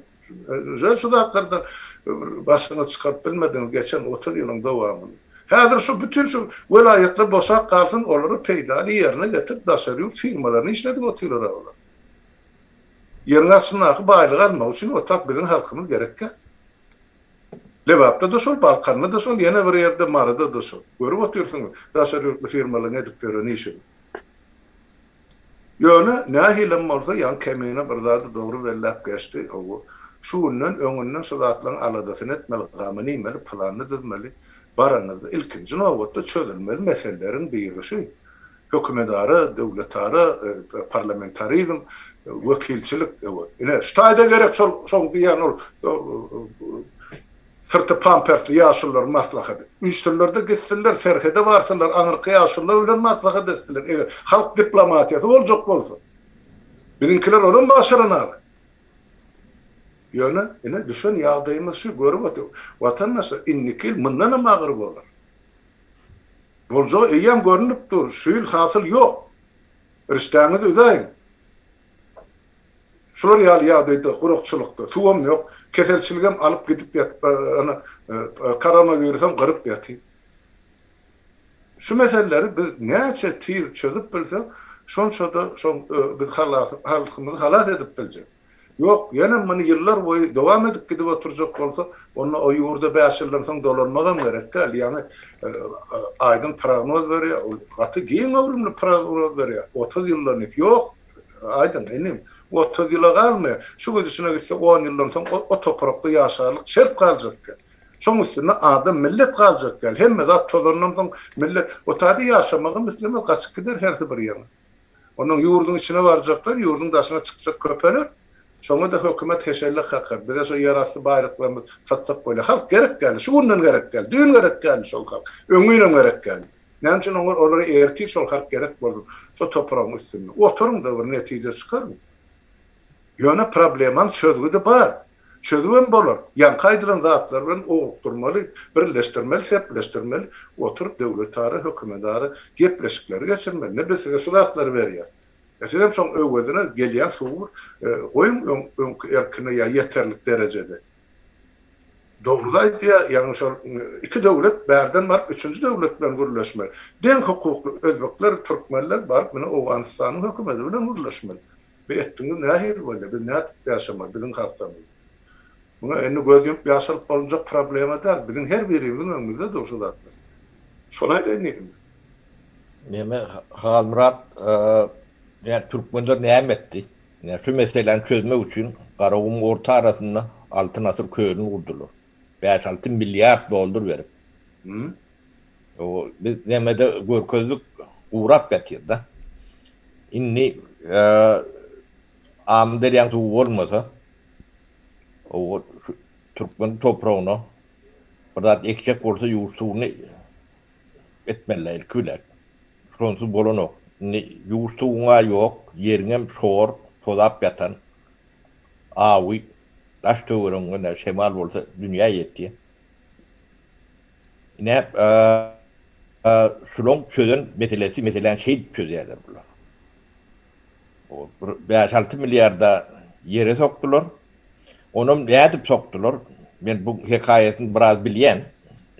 Şu Caterpillar, şoma mendeş teknika satıp gören yiğitler var da. Ben bir koğutan yanında. Kuteylis diyorlar. Dünyanın yanına bir kısafar var nemedip son satma için tokulan proyekt. Olan milyarder şu an. O Türkmenistan'a gelende bir plom yoktu şöyle olanı.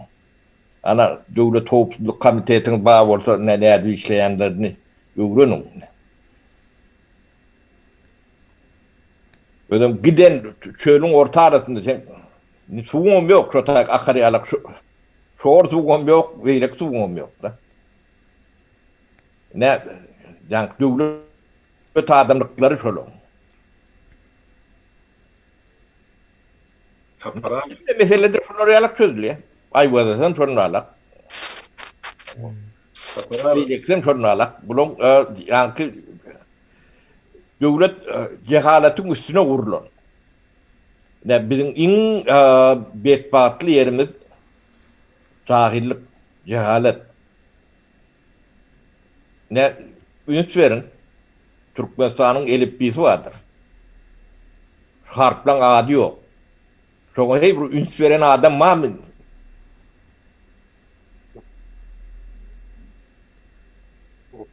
Harplan ady ýok. Sen adamlara okumaly ýazmaly öğretip ýörsiň. Ne bir Türkmen elipbisine geçtik diýem, yani propagandasyny yapýarlar da. Biz şonu teklif etdik diýip. Ýöne Türkmenistanyna edilýän zatlaryň hemmesi 180 gradus tersin edilýändir. Baştan başlap görün. Ne Triyek bilen görüşüp başlandyrlar. Gatul propagandasy bolandyr, jezasy agyrlaşandyr, atygy çenlerdilendir. Ýöne ähli halkyň Triyek geçdir. 100% ýöne tersine bolýandyr, hemme zat. Ana korrupsiýa borada görüşülendir, şoň propagandasyny edilýändir. Ýöne ähli Türkmenistan aşakdan ýokarynda çenli korrupsiýa watandyr. O demokratiya diýip görüşülendir, ine getiren demokratiýadan şu Türkmenistan hakykatdan şu demokratiya diýip ýaşap ýördi. Sebäbi halkyň sesi bilen, kaýyllygy bilen o işläp duran hökümet näme döwlet şu. Şeýle daşyndan seredende. Şu döwlet bir kanun çykarýan bolsa, o senem garşylyk görkezmesen, sen kabul etdiň bolýar. Seýlem, o kabul edýän bolsaň, sen demokratiýaň nemesi, guraly şu. Köpçülik kabul edýär. O. Ne şoneme diýär şapýarlar. Yine Saparagan aydını doldurun, bizim buyurun. Sapara sen şan ayttın da şu Türkmen köylüdü. Bu 6 milyar dolara bir ogurladılar. Şu proyekt taçan yüze çıkan döwri bizim şol alımlarımız var da adını tutman diýip haýyş edip bize maglumat uğradylar. Şu garawymyň içinde şol köylüň gurulan ýerine şu bu asırlar boyu yerin aşağına, garawymyň aşağına ýygnanan süýje suwlaň linzasy bar eken, gatlygy. Şonu skwazyna bilen bury edip üstüne çykaryp bolýan eken. Süýje suw arasaja ýatar. Şol ýagyn, garyn, ýemäň esasyna şol çägasyny çägeden aşağı filtrasiýa ýörüýtir, şol boşluklarda linza bolup ýörap ýatan suwlar bar eken. Şol alymlaryň aýtmagyna görä, şol taýda şol garawymyň jümmüşini 1 milyon ilatlyk şäher gurup, şonuň pesinden 100 ýyl şonuň agyl içerlik şu şäheri gerek suw bar diýip aýdyldy. Inni bilen getirdi köýlü, guýdy bol, eger şol boljak bolsa, onda şol getirilen şowar suwlar, ýanky ýuwuş suwlar hemmesi ýeriň aşagyna gidip, şol arassa suw, agyz suw linzalaryny däherledir. Inni köýlem ýok, ol 100 ýyllap 1 milyon halkyň ullanmaly agyz suwum ýok. Ine strategik zapas gor, şoňa ellerilmeli edip goýulan ol Sowet zamany. Ine onam ýok etdiler. Şu gelecekde halk şonu ullanmasyn näme edilen iş bolmaçylar. Bilemmi? Bilim tragedi. Aýdy berin aýdy. Şu su meselesinde ne şu ki men ýadyma düşýär, sapar bir sapar. Ýanky suwam platny bolmaly diýse, näme diýipdirler şu alymlar. Türkmenistanyň doktorlary. Yani ine yer hususy bolmaly, su şu suwam hususy bolmaly, bir firmalaryň elinde bolmaly. Ine bizde döwlet, şol döwletiň kolya watandaşlar haçanda hususy bolanda. Şu wagt hökümetiňki, döwletiňki däl diýmek bol. Hökümetiňki bolsa. Türkmenistanda 30 ýyldan bäri su hökümetiňki, kanallar hökümetiňki, döwletiňki däl. Döwletiňki diýmek halkyňky diýmek. Şol adamlaryňky, hususy şahslaryňky şol. Suwam, yerem, toprawam. Indi şoň ýaly bolanda Türkmenistan şu Amderýadan gelýän suwy iň azyndan 50-60 sany ully firmalar şolar abispeç edýär Türkmenistany. Olar 50-60 sany. Şu gün Awganistan täze kanal çekýär diýende o firmalar girdejisinden oljaga. Şoň üçin näme etýärler? Derrew şo meseleni ayağa kaldyrar. Parlamentinde de beýleki ýerde de. Ine hususiýetçilik diýmek. O näme diýerler? O suwan bir pulawalarmy diýen düşünje var aýna, su pulawalarmy. Muht olsa yoktur şo zat, vatandaşlar. Yok bolar şo zat. Muht zat yoktur. Muht olsa bir gün 2 gündür. Pullu olsa şo bir gün 2 günlük zadyň 1000 ýylaça sürüp bilýär. Olan pullu bolan üçin. Ne şol wagt 92-nji ýylda 91-nji ýylda şo topraklaryň hemmesi eger hususiýetçiliğe geçen bolsa, daýhanyň öz topragyna özü eýe bolan bolsa, suwan medil şoň ýaly.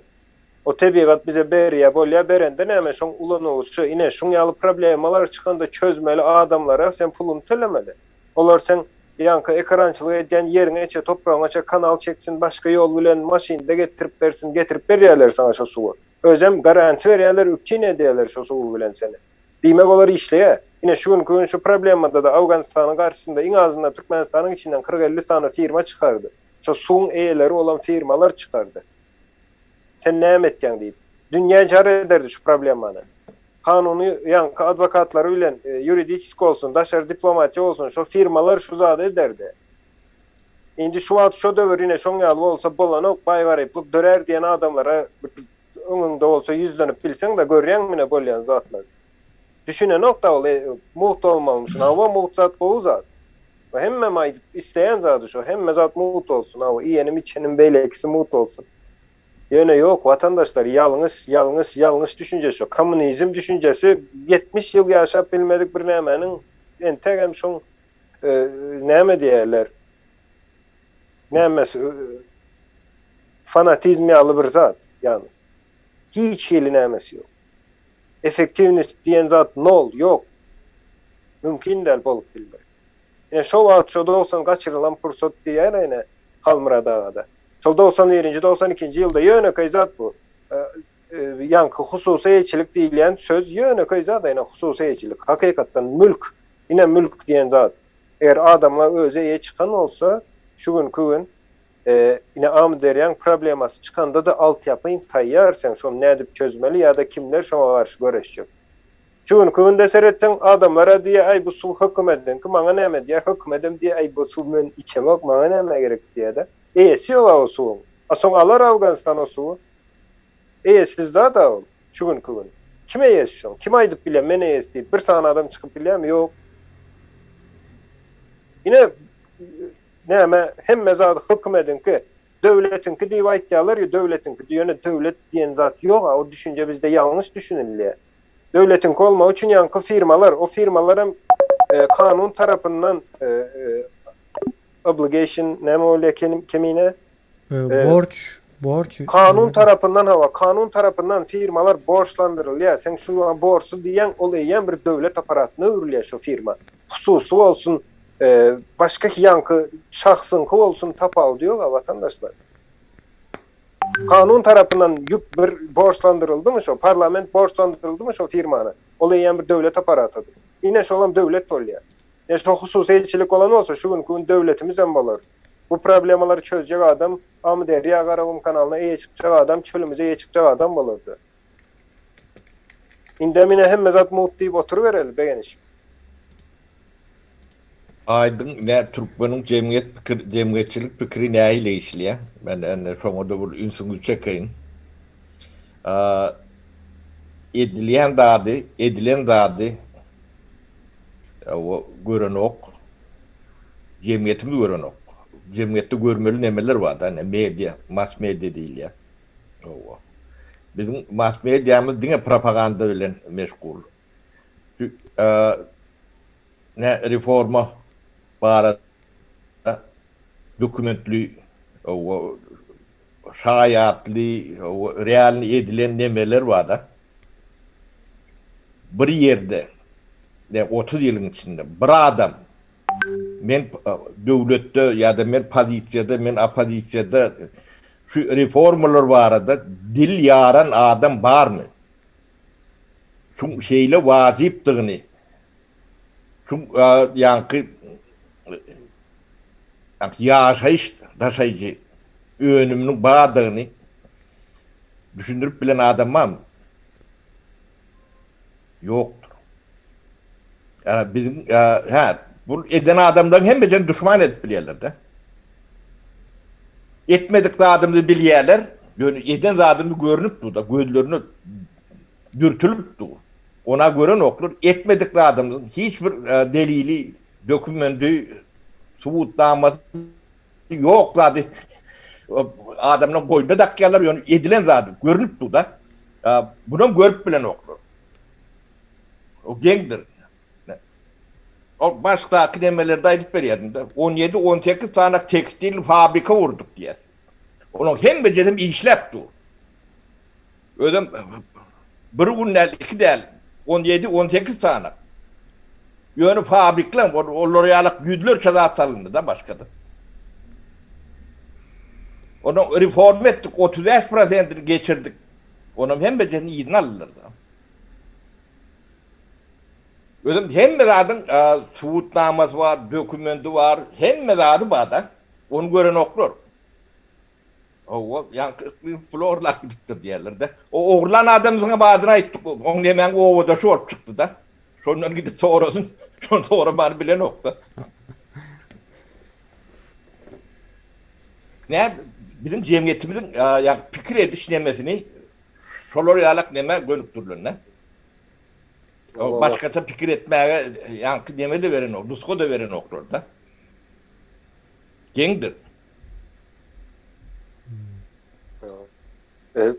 Sapara şutayda baştan halkada Sapara şutayda yine 180 gradus yanlış işleyenliğini aytdığınız ve o görünüp dur. Onu aytsanız hem aytmasanız hem şu görünüp duran zat 180 gradus yanlış işleyen şu hükümet. Yöne yine şu hükümet misal için aytdı ya yine Halmıra Dağı Türkmenistan'dan pul uğurlak gidiptir. 2 milyon dolar diye. Şonu tutuvalyalardan Halmıra Dağı pul uğurlak gidiptir. Aho hükümet yalan aytdı. 30 yıldan beri aydık geliyor. Yöne en tegem şonu alıp ulanyanlar var da. Hükümet onda sen şu Halmıra Dağı 2 milyon dolar uğurlandığına inan olsan Türkmenistan'ın dünyada bir numarlı en ösen devletliğine ne için inanan ol? Ne için gidip şu tayda işleyen ol? Ne için de şeriyurda geliyor işleyen?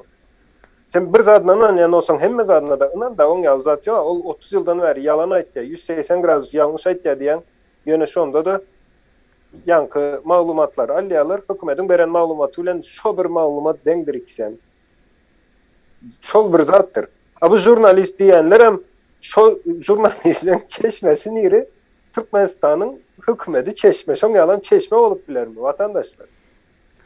İçinizde yok mu bir jurnalistika hakiki okan jurnalistikan ne emediğini bir düşündürün. Bir kanal açtın hakiki jurnalistler vardır ha bir 2 milyonun içinde daşta çıkan. Olmasa şu zatlar hem yanlış öğrenip yanlış tanap çoğun yalan yaşap ölüp gideceğiz mi? Seviyemine edip vereyim ne jurnalist diyen millet bir zat bir önürüyem. Harip ya da bir eser bir zat. Şimdi şolong yaşat böyleler cahillerine seyredin. Hem biz villelerde yaşayanlar. O adatlık gradiyatını işleyenlerine bir kısanak villesi vardır. Nereden alıyor Sapara o radyoda işlep? Alyan yeri yan çeşmesi belli. Yani aydan çeşmesi olmalı. Yani iş veren olmalı. Yani hiç tabi öndürmen. Bir de elimiz bile salıp biliyoruz. Burada edip biliyoruz, demedik biliyoruz. Hem de adam görkölüp biliyoruz. Kim geleydi? Bu jurnalistler topu bile geldi. Hem villelerde yaşatmıyor. Böyle karnaşlarım Türkmenistan'la VIP yani kıdemli statüsünde yaşıyorlar. VIP statüsünde. Öldürüm Abbassaner. Öldürüm Abbassaner. O yöne yani ben ne şu zaimin yerimle zalim o. Kalbrat. Bir sefer ettim. Şunu kendi görüyorlar. Komentaslar şu parahadı kingin işlep yapsın. Koy aklısın. Koy koyarsan da. Yani ay böyle kapara şu gurruna değmel koyuyorlar. Ayda sanda koyuyorsan ne kadaklı. Yönü yankı şu üstünü dolduracak olayan zadım bir yankaydı. Benim o 2 milyon uğurlattır diyen adam ilk baştan bir suutnamanı getirmeli. Yine fakt var. Yine şu taydan şu halkın iki köpüğünü yıkaydan varsa bir adam çıkarıp karşıma koysunlar. Ol bir İkinciden men yaşap işlep kaydan döwrüp dini orsun rubulu vardı. Dolarların nämedigini kime görkezsem hiç kim tanana. Dolar Türkmenistan'ı 93-nji ýyldan soň gelip başladı 94-nji ýylda. Olum dini hökümede. Men 92-nji ýylyň maýyna çykyp gaýtdym ýurtdan. Düşýärmi? O taýda bar bolsa getirsin şol adamlary faktla bilen öňümde goýsunlar, suwda bersinler. Men näme şu döwlete gelemde elimde näme barlygy şu hökümet görenakmy? Ya hasaba alanakmy? Şu adamı berdi rengeniň geçirilen ýaly şertde saklaryp berdi. Menem saparagyn şu taýda bir zat ogurlyk ýeke köpük gelen bolsa şu hökümetin bizden sorar-da. Nerden aldyňyz, nerden getirdiňiz, nämeden emele geldi bu baýlygyň diýdi. Özler notiyalar bular, özler ýala karha bordur öýdýärler, ýeme Para. Onun için biz öz işimizde soğurlu çok yakı oğarlı meselede çok rolikte gördüm da kemine üns vermendirde. Men üns verşime göre şu taýda işlep görün firmaların hani 50 firma her sene de 500 adam var dedim ya şular ya teknikası var dedim. Bize mine şu taktıydı. 30 adam alıp geldik dedim ya 30 tane firma hemen yankı bir traktör buldozer alıp geldik dedim. Qarad yeme o artık harmoniyalı. Her kişi hazır özüne çok kanallan yer kazıp yol kazıp özüne yankı yerden yeme kaldırıp senger kaldırıp özüne täze yurt tutunmaly. O Türkmenler bular ýaly ýagdaýda Türkmenistana bir damjada yeme amderýan suw barmy? Bir seredin şu video roly. Hayran galym otur. onu murgaby keden nerýätden yaparlar. Hemmesini yapacaklar. O İran'a gidecek, suwum yapacak diýip aýtdylar onu. Eýran yaptılar suwuna. Yaptılar. Olur yeme de o devlette esasen zat o bohojuluk Awganystanyň esasy olup önümi girdejili yemesi şol ýanky triýegiň yemesine sürýärler. Mak, näme bolýar? Mak bolanda Türkmençe. Göknar. Göknar.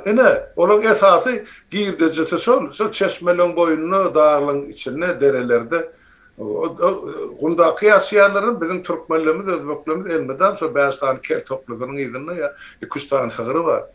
Onu başka da atlan meşgulluğuna ya da hal palas okuyalı. Onlar sualsı ne edecek ya o suyu? Olur da hiç şey agrarlık düşünce yok.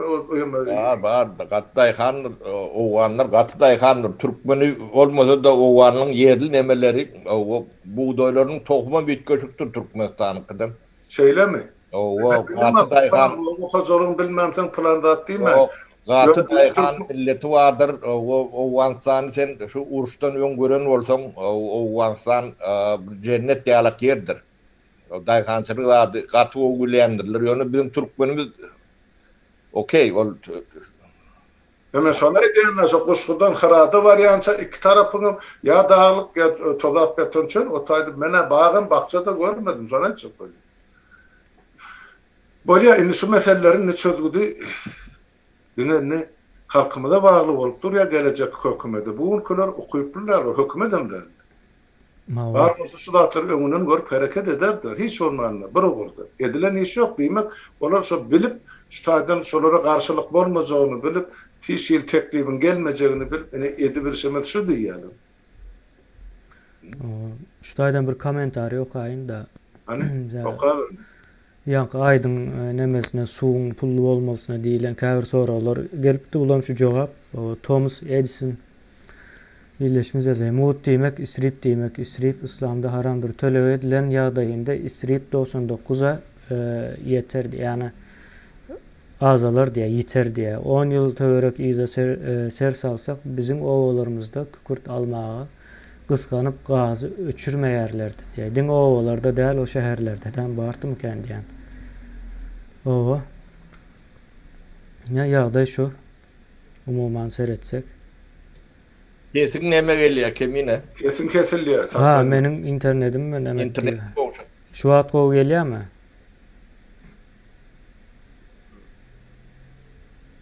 Şu wagt gelýärmi sesim?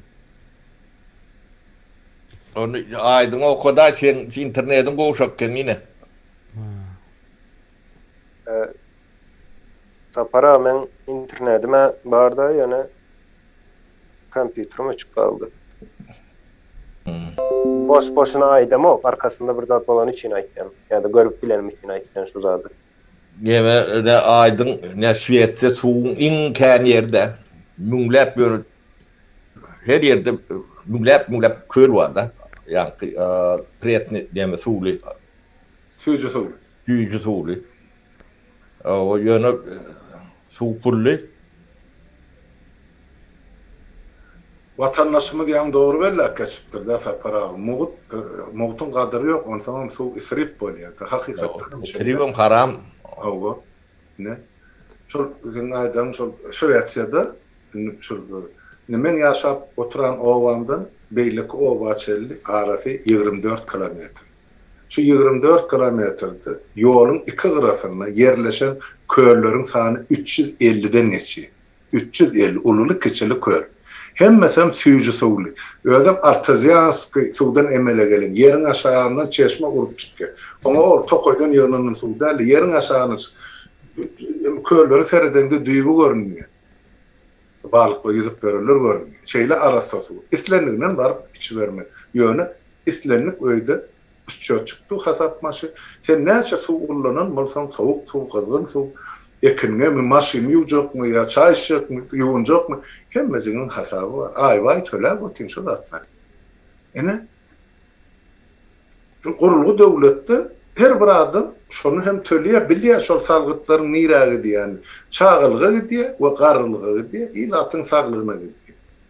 Yok kanalizasyası var, tarumjeniyeleri var. Şu zatları da ilmiden finansiýelim diýer. Bu. Yani bizde olsa o zatlar ýokdy. Kanalym hökümedinki, Amderýa da hökümedinki, diýmek eýesi. Eýesi bolmadyklaryň isrif edilýär. O kanalyň içinde ölüp ýatan eşekmi, düýemi, sygyrmy var da suratlaryna çelle uratdylar. Olam soň baryp filtrden geçen akı millete ağı su edip berýär. Ondan nenen bu millet kesellemesin, nenen bu taýda bir ýanky bir infeksiýa bolmasyn. Hanrat bu ýagdaýymyz şeýle bolan soň bizim türkmenimiz öýünden gaty goşal. Men şoňa giň alýan. Hanrat gaty. No, Olam ba. gaty goşal öýünden. Bu da bir geňlik. Indi sapara ýankyny hemen aýdyp geçen ýine şu jemgyýetimizin problema çözüşine, seredişine bir näme etdiňiz, aýtdyňyz da şu taýda ýene bir zat, ýene şu ýene Amderýa problemasy bar we şu problemany çözmek üçin haýsam bolsa bir Türkmenistanyň içinden bir topar çykan wagty, şol topary göni ýok ederler watandaşlar. Onun Berdi Muhammedow olsun, başkası olsun, kim olsa olaysın şu taýda şol adamy ýok ederler. Sebebi problema çözmek meselesinde misal üçün käbir zatlar vardır, düşünüp bilmeýän de ýalňyş diýip pikir edýän ýa-da şoň edýän işi. Hakykatdan hem näme üçin ýalňyş diýen sebäbi sen o bilýänini sen bilen ok. Olam ýanky näme meselesine gelýär, ýa pully bolmaly diýip aýtýan bir adam, şoň pully bolmaly bilýändik üçin, ýöne beýlik adamlar üçin elbetde da o pully bolsa. Şoň üçin şol adam eýen bir hili ýigrenip başlaýarlar. Yani birege sempati diýilýär, doğrumu? Sempati ýok. Deme aydın şu zatları aydın bilýär, kemine bilýär, ýa-da Halmra da bilýär, Sapar ağa bilýär diýip şolary ortadan aýyrmaly diýerler. Hakykat şey diýerler de. Tawa. Şolary ortadan aýyrmaly bolmasa, ýani halky birleşdiren ok diýerler. Tamam. Ýene bir zat bar Sapar ağa, belki de ine şu adam problemany bilýär. Indi problemany ýok etmek üçin ýa problemany ýok etmeli, ýa bilýän adamy ýok etmeli. Bilýän adam ýok etsen problema ýene ýok bolýar-da. Ýok ýaly bolýar-da. Yok ya. Hawa. Ine şol sistema ýa-da şol düşünje bilen Onu hepimizden diktatörden görýärler. Günäkäriň özleri bilen oklar da. O sadece soğutma var, sapara. Kim ştayt, yani mesela görümdeşliğe batırmak, bulan ahlisi nerede diýilen soru vardı. Yine son için o ya bizi yok etmeli, ya problemany ortadan aýyrmaly. Problemany çözmegin höttesinин gelecek adamlar derse düşünüp bilemez. Problemany näme dediğini nerede dedi. Onun demek şu probleman bilyen ya çözecek bolyan adamlar yok mu? Вот нет человека, нет проблем diye. O ne yollas Yosif Vissarionov'un aygan hemen yazmışlar. Näme vatandaşlara näme diýjek bolýanda vatandaşlar ýene şuňaly ýagdaýlarda şu zatlary çözüp biljek ýa-ni adamlar bolsun, toparlar bolsun, gurama firma tapawdy ýok, biri dören wagty. Vatandaşlaram şoňa näme etmelidir? Goramalydyr şol adamy. Sebäbi ol şol döwletiň garantisidir şoňaly adamlar. Ýa şu meseleleri çözen adamlary köpçülük, jemgyýet şolary goramalydyr. Yine şoň pikirine goramaly, özüni gora diýilen zat ýok. Pikirini, düşünjesini gora. Bärde yine şol nämeni garışdyrýarlar da, ýa-ni pikir bilen adamyň özüni, adamyň özü kim bolsun, aýdaly bir türmäň içinde oturan ýa-ni 4-5 adam öldürüpdir diýildi. Bir jenaýat edýän bir adam ýöne pikir berýär. Pikiri gowy bolsa näme üçin onu sen ulanmaly däl ýa-da şo pikiri goramaly däl, şo pikire ýe çykmaly däl şol düşünje. Yine şol kim çıksa çıkaysın problemany çözjek bolsa, soňam bärde ýa-ni eger bardy geldi ertek gün şoň çözýän problemasy halka ýene köpçülüge ziýan berýän bolsa, sen ýene ýok etmeli şol adamy. Ýene bu her kimiň wezipesi diýip pikir edýän men. Her kimiň etmeli iş şol. Sebäbi bir adam ýene men özümden mysal bereýin, men ýek özüm bir hiç sadam edip bilmeýän. Da hemme zat edip bilmeýän. O hemme adamam şoň ýaldyr. Indi ýöne şonda näme biri gowy zat edýän bolsa şonu goldarsyň. Düşünjesini, pikirini gorarsın edýän işinde. Bir topar etsin. Senem eger şol işi düşünýän bolsaň baryp goşularsyň şoňa. Ýöne o bir etjek bolýan diýip aý seredip gapdalda näme derke diýip pikirlenip oturma. Ola bizi haýwan däl, vatandaşlar. Diňe bir şoňal gyradan seretmek diýen zat näl bolýar? Azıcık ütköşük hareket etsen goşlar ama seretdiýäsen aý näme etjek diýip. Oň ýalan bolmaly. Yine dünyada hemme yerde şu gün elektrik toğunu ulanyan yine hemme yerde şonu enerji hükmünde. Şonu döreden adam birinden hak hukuk sorap döreden o var. Yine şonu etti beyleklerim şonu goldadı eden zadını yine bugün telefonda yine internette oturuz gürleşip öz aramızda. Bir yöne köy zatlar. Onu yeni aydın şu internet var. Şunu çeklendiren adamlar. Halkın hakiki düşmanıdır. Şol adamlara döwlet, hökümet kim bolaýsyn? Sebäbi ýene 10 ýyldan iň adamlar 10 ýyldan şu internetsiz, nemesiz durmuş düýünden ütgendir. Ökman hemme adam şuna geçer. Ulanjak nemäge için, onu bu millet näme etmeli? Bizen tek mail adres açıp bilemiz ok. Oh. Ne hem de daha öňünden görülýär da. Ýene 10-15 ýyldan şu görüp görün demeleriniz var ýa-ni türkmen türk demesinde ýaşap görüňär. Şolatlar hem de ýok bolup gidýär. Hünäriňizden, käriňizden hem de şu üstünden bolýar. Alşyňyz, satyşyňyz, işiňiz, bilgiňiz, okuňyz o kän wagtda 10 ýyldan, 15 ýyldan. Şu öwrenip görün hünärleriňizden 80-90% hiç kime yaramaz. O adamları näme bu zatlardan mahrum edýäňiz? Size attu däl, onu elbedirek ceza verileninizi siz şoňa münasipsiňiz. Kim şu interneti bilgiini ýa-ni öňüne böwet talýan adam ba bolsa, guruluş bolsun, şahsiýet bolsun tapawdy ýokdur. Şollara diňe atu cezasy ýalak deme bermelidir. Ýoldan aýyrjak bolsaň şollara ýalak demeli, päsgeçiligi aýdmalydyr ýollar. Bu halkyň öňüne, gelecegiň öňüne ullukan jenaýetdir. Bu 100 adamyny, 1000 adamyny öldürenden berbet jenaýetdir. Giden netili ýok edýän. Şu zatlara üns berin. Edil şu ağamı veriyen kuğroşu alak sizin ne beğeni kuğrar. Kökünü kuğrar. Millet dolup kuğrar. Dünyanın akışına yere akyanını seyredin ya.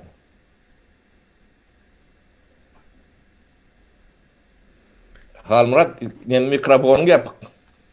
Katı doğru aýdýan zatlaň sapara oňada galjak şu tehnika ýa gözüň öňünde ýütkap tu.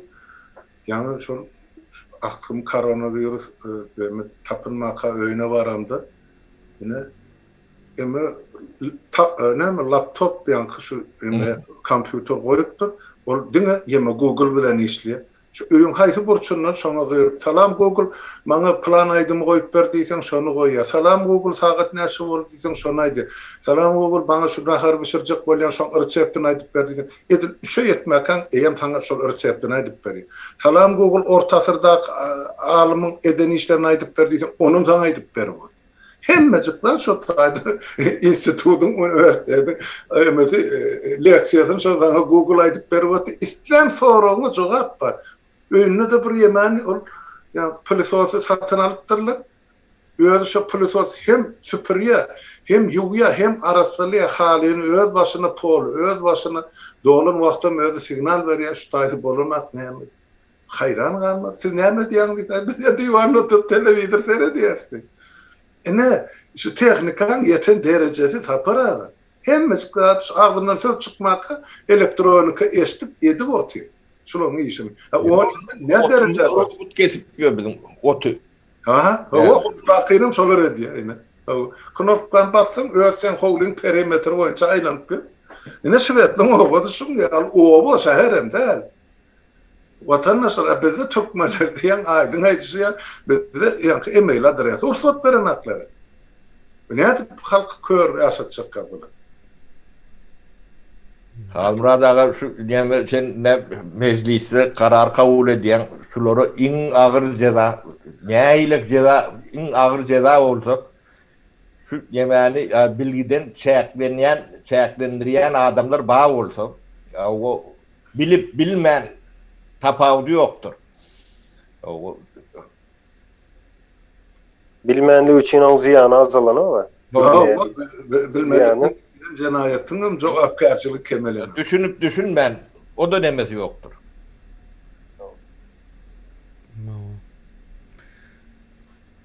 O ýaşullar 2 saat boldy. Ha bolýar. Kemine bizim işimiz gatyken. Nawa. Vatandaşlar gayret edin, özümüzü koronavirüsten gorajak bolun. Hana şunu çıkışında aýtdym men, Farapdan bir ýaşuly ýogolup durulan şol. Özüm biraç oğlum boldy diýende, şol bolan ýandayım. Berde de gidip du şol ýanky Britan virüsü diýär, Hindistan konudan emerwetdi. Gaty ýaşly bolum, o çağlarda degip dur. Hani men öz maşgalandan altadım şuma koronavirüs bilen berdi. Sonuçta azıcık sağlığını da seyrettim, seresap bolum, gatnaşýan. Benim mihmanlar geldi öýde ýembelik edýän benim. Ha, katı doğru. Etmeli. Yoksa sapara ikimizden allık şol vaksinan doğru. Yani on alanın bilen o tayda da garanti yoktu. Şimdi aktık var, çoğunluk var. Bunları eline almalı. Ya salamlaşmalı. Ya olay varsan olam şol. Ayrat edin vatandaş şu meselelerde ünlü verin. Esasen suğulu mesele tomsan bunu. Yine dörlü keseller suğdan geliyor. Az şu sıratları, seresavrat bunu geçiyor. Onu näme sağ oturun, sağlıkta görüşelim. Hem mäňizini Sağlıkta görüşelim. Nawa. Sağ olun ýaşullar. Aydın. İyileşler size de sağ olun. Öyle sağ olun.